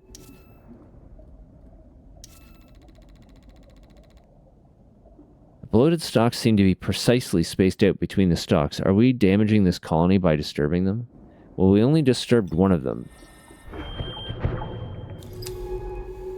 So hopefully we didn't do too much disruption there. There's another one. We call them reef bloat now. Large bloated stalks that burst easily. That's enough data to log and classify these inflated stalks. I'm going to call them reef bloats. Expelling the toxic microbes held inside their bodies. Their movements suggest unseen processes. This side of the colony loops back towards its center, leading deeper between the stalks.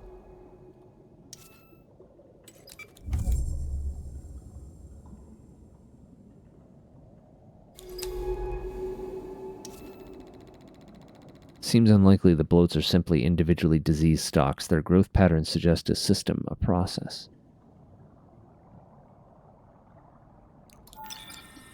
Yeah, I could hit both of them like this.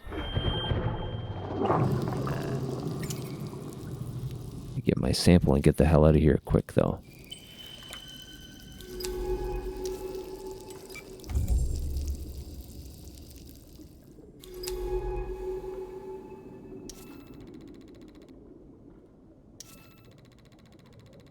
With its chalky covering melted away by the bloat, this rock is a dull metallic sheen. Spectrums of light reflect across its surface. Beyond these stalks, I can see a sheer ridge rising up to the north.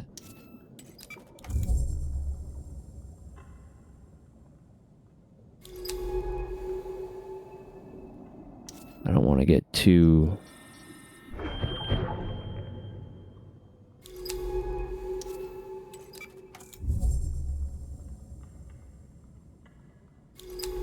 far here. It's a northern ridge.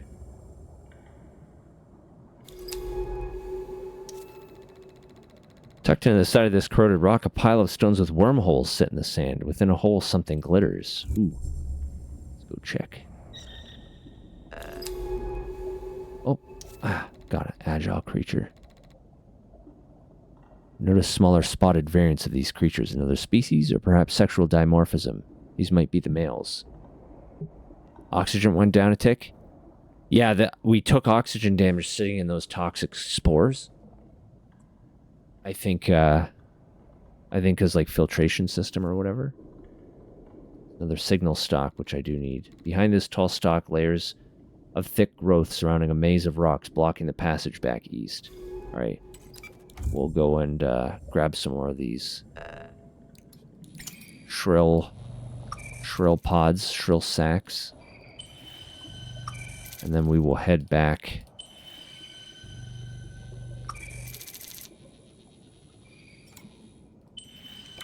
to the way station. There's no other way through there, so we have to go around, I think. Sampling available. An animal egg.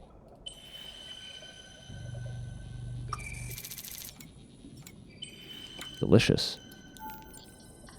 A striped egg. An egg sampled from a spore-lined nest.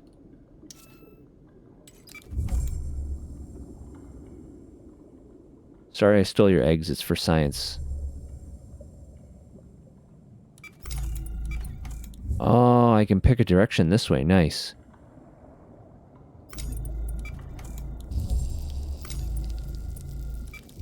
Get rid of that stuff. Yeah, see, pink here and here. So it drains power and oxygen. I'm going to be a daddy. Ray! A glittering stock with more samples. Kind of I have these already, don't I? Yeah, more shrill sacks. That's fine. I'm all full.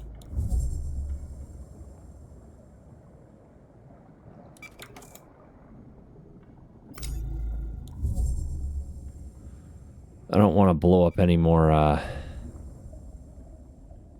those toxic things right now.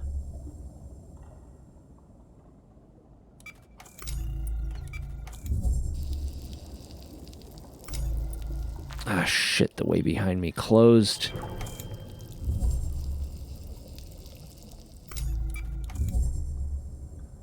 Two eggs.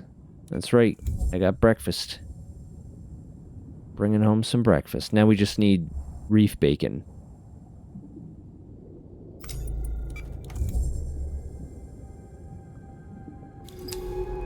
Big vast nothingness there. Outside of the shimmering perimeter of the western stock forest, almost nothing lives or grows on this finger of the reef.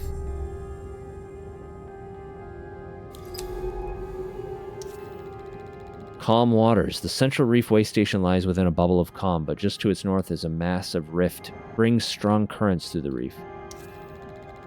Passage between these rocks leads out to the howling currents of the northern rift.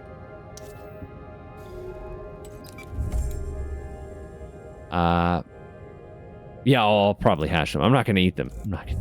Well, I mean, I'm a machine, so I don't eat them anyway. Oh, I guess I could put them into my reactor, but no. They are going to be researched. For sure. I am going to research them. We're going to get retrieved and drop these off at the base.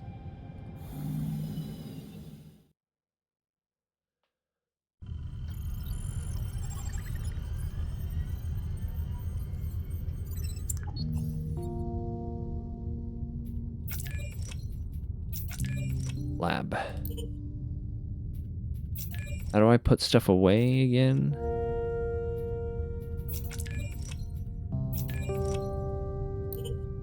Samples.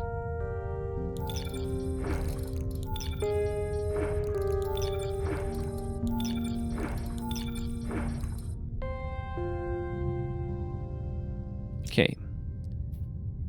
So we are going to do a sample analysis on these spores. Spark colony. Reef bloat taxonomy entry updated. On the shell fragment.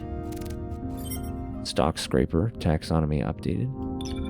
Oh, I can see Ellery walking around. It shows EV, Ellery Voss. It shows what section she's on. You can watch her walk around. That's interesting. Striped egg. No relevant taxonomy entries found. So we have an egg, but we don't know what it belongs to, so we can't update any taxonomy.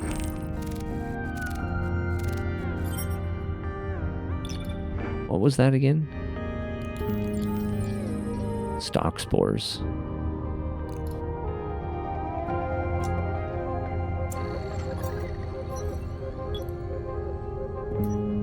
We got some theories updated. Chemical analysis of a stock scraper shell confirms not only are they made of from stalk membrane materials, their distinctive cloudy coloration comes from stalks too. Stalk coloration, like most fungal coloration, is reflective of the local water acidity and the medium the fungus grows in. This variance of amber, orange, yellow, and even green pigments is passed directly to scraper shells when consumed, resulting in beautiful whorls and blobs of color. A scraper shell is a living record of every stalk colony it is fed on, and therefore a marker of territory and social standing. Scraper shells could be used to help study the entire reef and its shifting ecosystem, each one a chemical map of the local history, readable for those who can learn the significance of its forms. And there we go. There's a sketch of what it looks like. That's the top. That's the bottom. Looks kind of like a weird horseshoe crab. Yeah, I'm like HAL 9000 just watching. It's cool, honestly. What do we got here? Severe weather alert. Hooray. Yeah, I love playing as like robots. I don't know why. I would like to be a robot someday, I guess. I like role-playing games where I get to play as a robot or a machine or something. It's cool. But yeah, there is a cool little sketch of it. Oh, we got a bunch of updates here.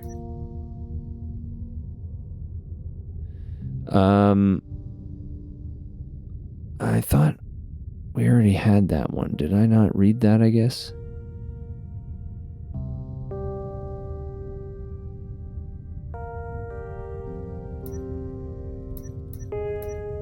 Thought I read that one already. Sing stalk behavior. Sing stalks are towering fungal stalks that through swaying produce a distinctive hum or groan. Part of the stalk ecology found on the central reef, the precise role of sing stalks is particularly obscure. Their singing seems to connect with the sonic communication between stalks, as seen from the stalk's use of shrill sacs as an alarm mechanism, but what they are communicating remains unclear. Notably, sing stalks are often coated in sporing fungal growths, which release spores as the stalks sway through the water.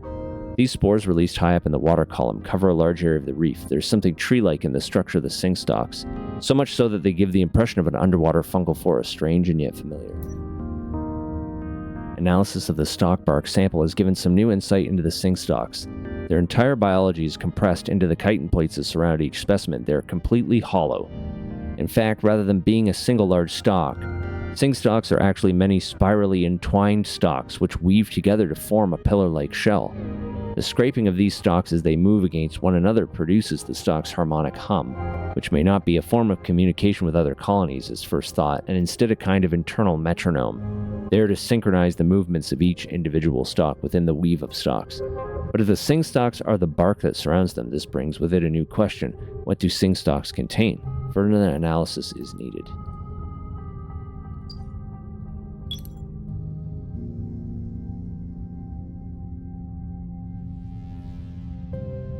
Yeah, we already read that one, I'm pretty sure. I don't know. Signal stalks are tall, thin, bubble-coated stalks which are often found beside other stalk colonies. Like other colloids, signal stalks have a chitin exterior, but unlike other species, they feature prominent irising pores.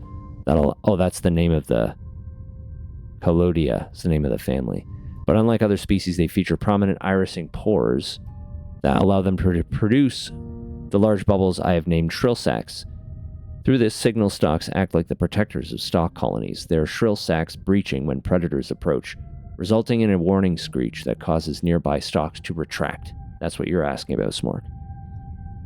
This makes them a target for creatures which graze on the stalks, and only some colonies are able to maintain a signal stalk protector.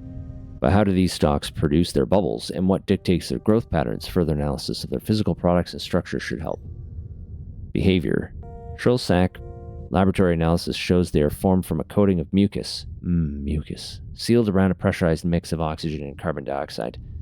The oxygen shows that the signal stalks are able to absorb oxygen from their surroundings, perhaps through their large pores. Meanwhile, the CO2 must be the result of a fermentation process within the stalk itself. This suggests the presence of a fungal symbiote, similar to yeast, within the stalk, and the possible production of ethanol as a byproduct of this process, though a tissue sample will be necessary to confirm this.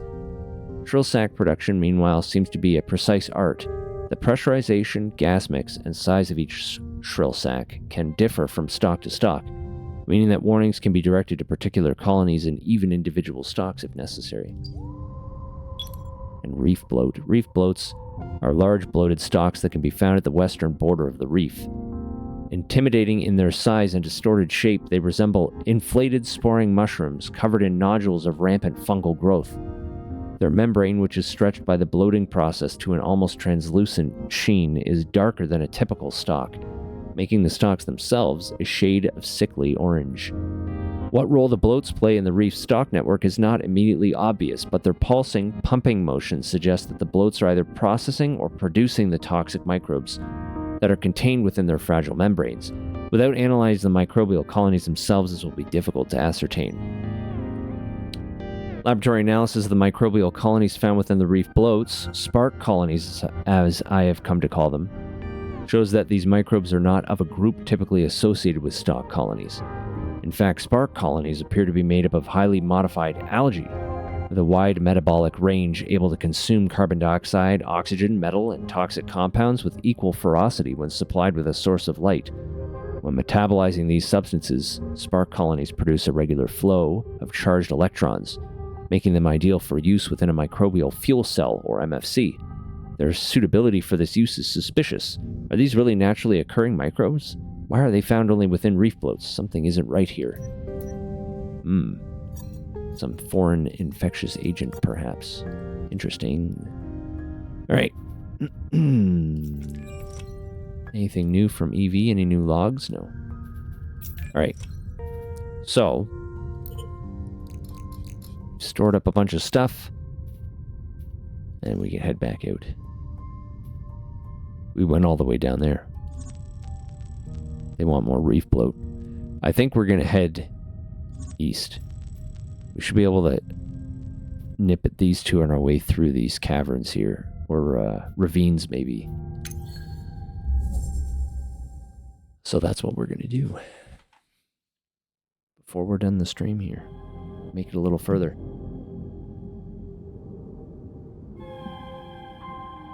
Actually, I'm thinking maybe we just call it, I think, for now. Honestly. Oh, can I save and quit anywhere? Okay, you know what? No, we'll go a little bit further then. If I can save and quit at any time, then we will do that. Right? Yeah. Alright. Yeah, we'll go a little further then. Layered outcrop? Ooh, fossil record, eh? There's an object there? Yeah. Fossil record. The heck is that? Is there anything here? There's nothing here. You tease.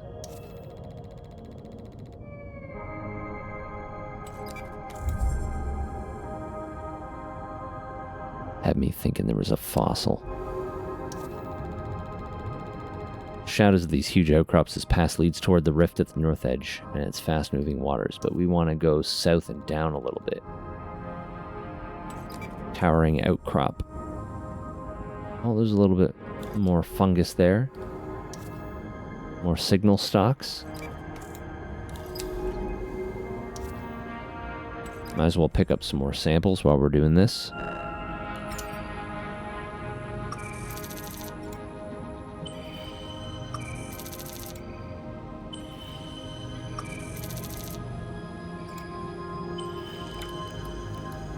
Gives us 6. We can always ditch them if we don't need them.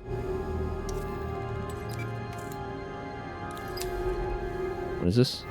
Split gullies. These gullies lead among the tall outcrops of the northern edge to the currents and open waters beyond.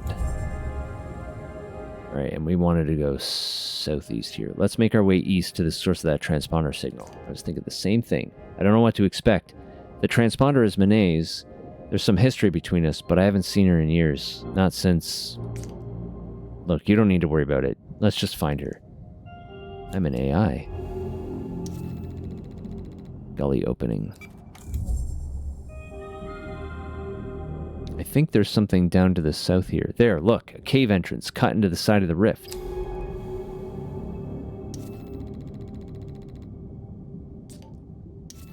Which allows us to bypass the rift, although I'm not sure where we'll emerge.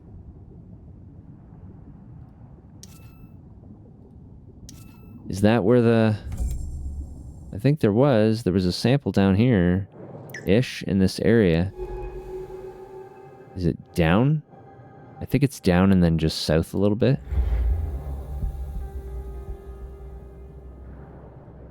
It looks like a very strong current there. So I guess we can't go that way. The round mouth of the cave stretches away into the rock. Stalks hum quietly in the dark.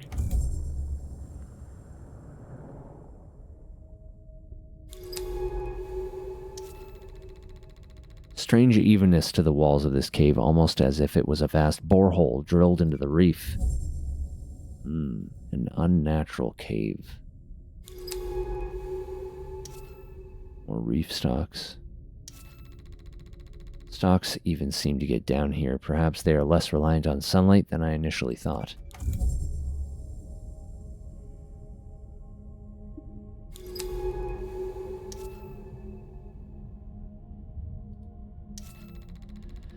We're deep in the rock now. What formed these hollowed-out caverns with their strange undulating walls? Undulating. I think there's a sample down here. I wonder how the stalks survive without sunlight. Maybe they are fed by the forest above. What do you think? I agree. It would make sense, a network of colonies tunneling through the entire shelf. There is a sample here that has been requested for taxonomological monologue purposes. Oh, these are just shrill sacks.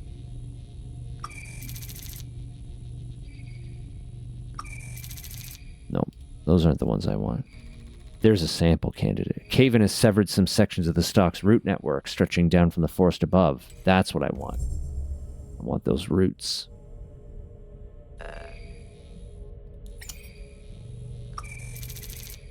Yes, unknown. Give me the unknown samples. Fungal tissue.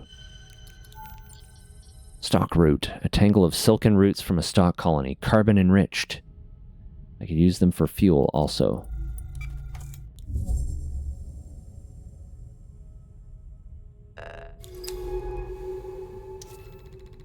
Cave starts to get tight here, and in the shadows ahead, stalks crowd the tunnel. So I'll probably need to use shrill sacks to get through, maybe?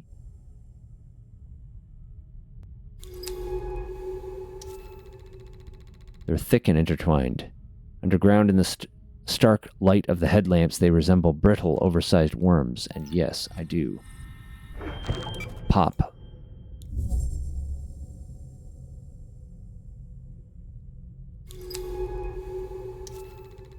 Bright light from the east of this large cavern is broken up by tall pillars, casting strips of light and dark across the smooth walls.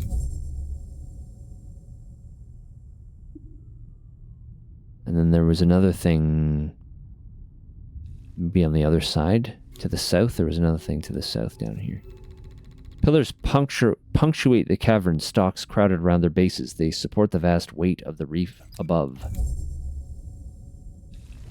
Oh, there's another one. That one looks different. Sporing stalk creature. These domed stalks are pumping out clouds of short-lived spores. They look like oversized mushrooms. These stalks are filling the water with spores. We should start logging information on them. I don't know if they're dangerous or not, but I guess we'll find out. Wait, hold on. Bloated creatures are pumping clouds of spores. Around them, stalk colonies right out of the sand. Alright, can we get a sample then?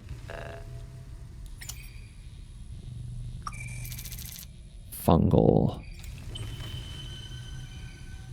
They don't seem harmful. These spores are different. The stalks nearby seem to be stimulated by them. A clump of spores which seem to stimulate stalk growth. Could these spores be used to make stalks extend, to bring them out of hiding? We should test them out on a retracted colony. Okay, there's one. Yeah, there you go. Exactly what happened. Unlike other stalk spores which survive until they settle, the spores from these stalks dissolve moments after they're released.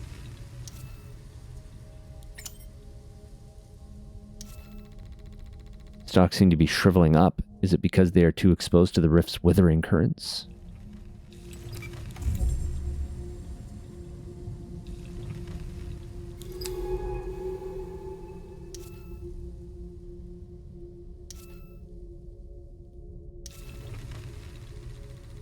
These sporing stalks seem to require very particular conditions to grow. I've seen so few elsewhere on the reef.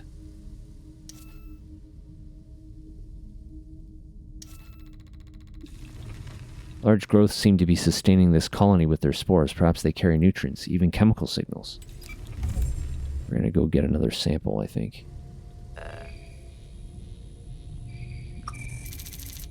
Soothe spore. Interesting. I'm full. Got 2 of each. I could use one.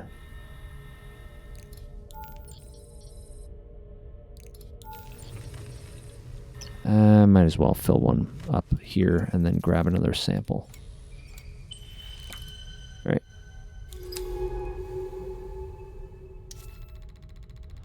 Far side of the cavern narrows into darkness. I can feel the faint pulse of a distant current ahead. There's a glittering stalk, which we don't need any more of those right now, so our sample container is full anyway. Current must have once run down this tunnel, scraping the walls into smooth lines. Now the stalks block the flow.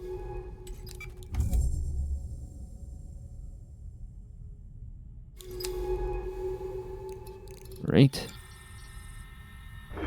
Boop. Tunnel head is thick with stalks. Not anymore.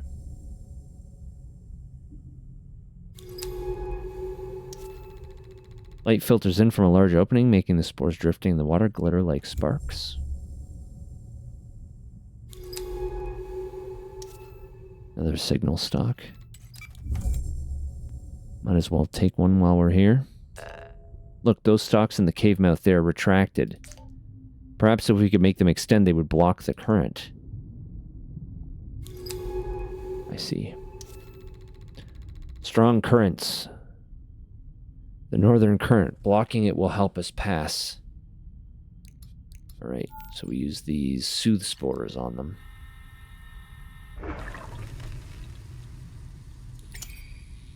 Take one of these shrill sacks since we've got room. And then get out of here. They block the current. These spores encourage them to extend and fill the tunnel. These soothe spores, we can control the stalks to our advantage. This will be useful. So we have ways to both encourage their growth. There's a definite correlation between struggling stalk colonies and these sporing stalks. Are they helping support these colonies? So we have ways to extend them and retract them as we need to.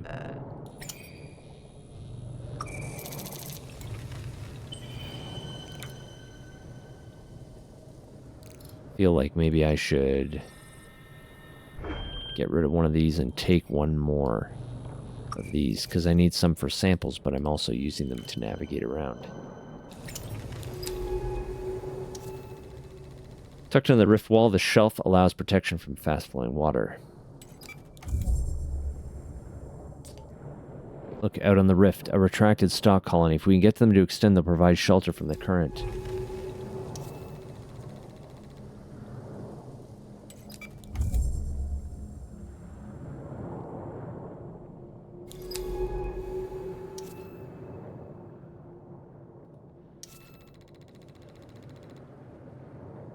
The wall here feels the full force of the current. Perhaps it can be slowed upstream. Yes, perhaps it can. There you go.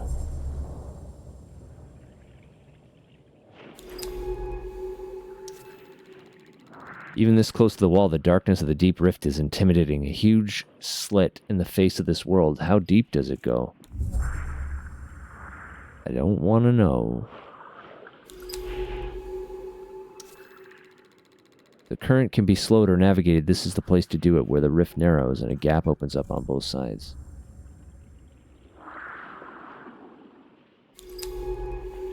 This way, I have to go this way. That's where the other sample that's requested is down here.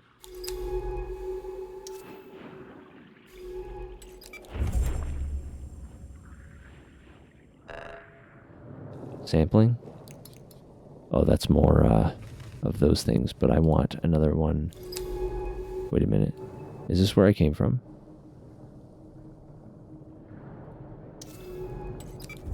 I think this is where I came from.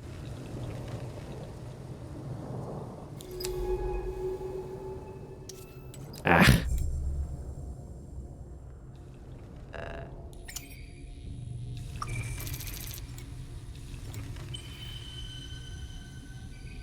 I wish I had a map while I was navigating. I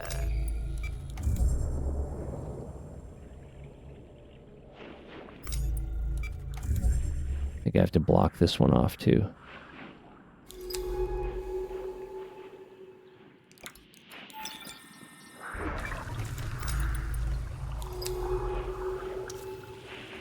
Huge pillar sits out from the wall here, its top caked in retracted stalks.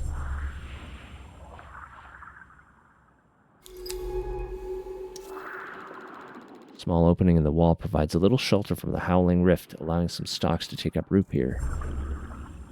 This is where my sample is, I think. We are across. Thank you, stalks. Oh, and thank you to you two. Another smooth tunnel leads out toward the light.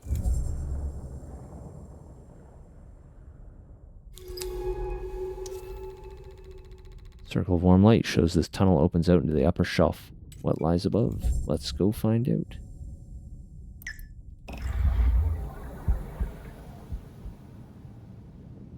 Oh, what's that? Stalk canopy.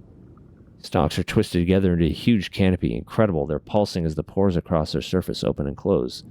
These canopies are spectacular. I'll start logging observations. Let's see what we can find out about them. Blooming petals. Plant-like creatures seem unrelated to the reef stalk, their soft petals waving on thin stems. They appear to be photosynthetic plants. They float on long stems, shifting and swaying in the water. These are beautiful plants, single petals shifting in the sunlight. Let's start logging data on them. Is there a sample here? There is a sample here.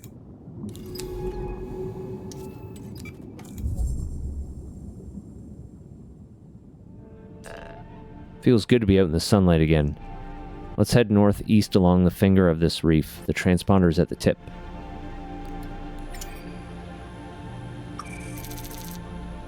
Take a plant sample.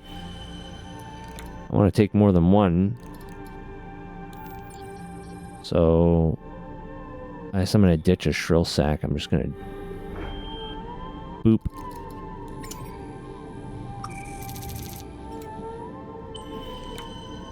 Running out of room.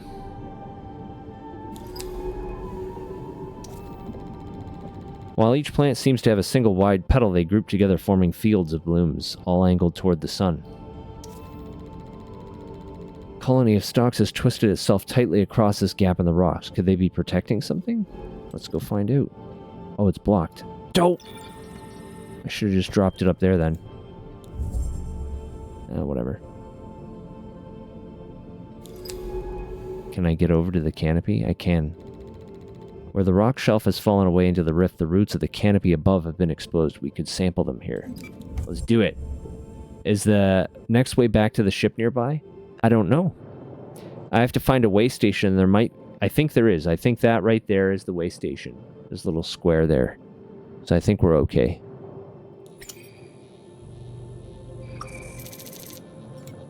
Fungal roots. I'd like to take 2 samples of them also if I can. Alright, let's do it. Let's do it.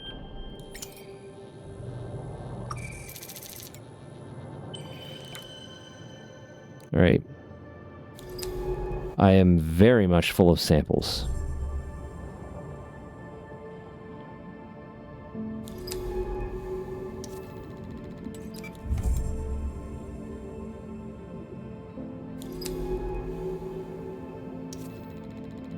Petals seem to shimmer as they twist and open. It's difficult to tell if this is involuntary or part of the plant's own movement. Coloration of these canopies is much lighter than other stalks. They glow pale yellow in the light of Gliese 667cc's 3 suns. Towering canopy of woven stalks pulsates in the soft current, the sunlight slipping through the gaps in its branches. You gotta just navigate this canopy here. On some petals, there's a thick clump of pollen on the lower part. I wonder how this is dispersed. It seems too heavy to float away. High up in the wide canopy, I can see the stalks are twisted around strange ribbed growths. What are they holding up there? Shimmer blooms. I'm going to name these plants shimmer blooms for the way they catch the sunlight. I wish I could share these discoveries with Manet. There's still so much to say. Wide, single petal plants that come in a variety of hues. They appear to be primarily photosynthetic and produce a heavy, furry-looking pollen. There's a shimmering field here. Bright petals line this part of the reef, shimmering and swaying, parting easily as I pass among their delicate forms. We gotta get up here. Whoa, what is that? Is there sampling here? Bright pollen? I think I already have bright pollen, right? Canopy root? Bright pollen. What is this guy? Reef cap. Domed mushroom-like stalks which appear to support struggling stalk colonies with a supply of special spores. Oh, that's the big dudes or whatever. With their strong resemblance to terrestrial mushrooms, I'm going to call them reef caps. These are the ones that were giving us the stalk soothe spore. Thriving colony. Fed by spores, shielded by a colony of stalks, this part of the reef seems to have fostered the ideal conditions for its own survival. It is very thriving here. Is that another way station ahead? Manet must have built them all across the reef.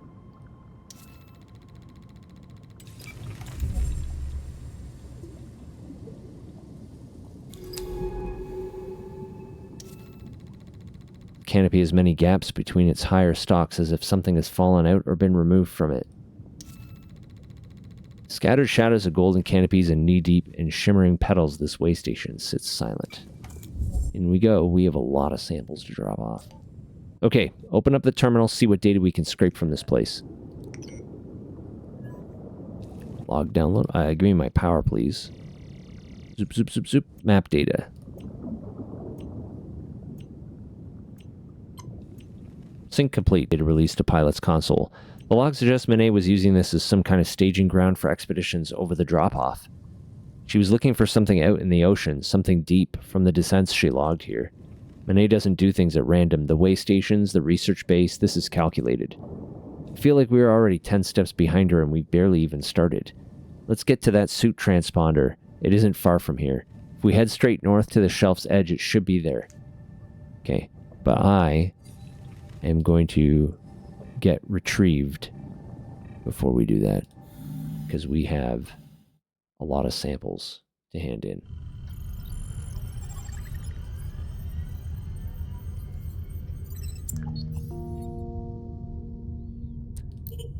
All right, let's drop all this stuff in here.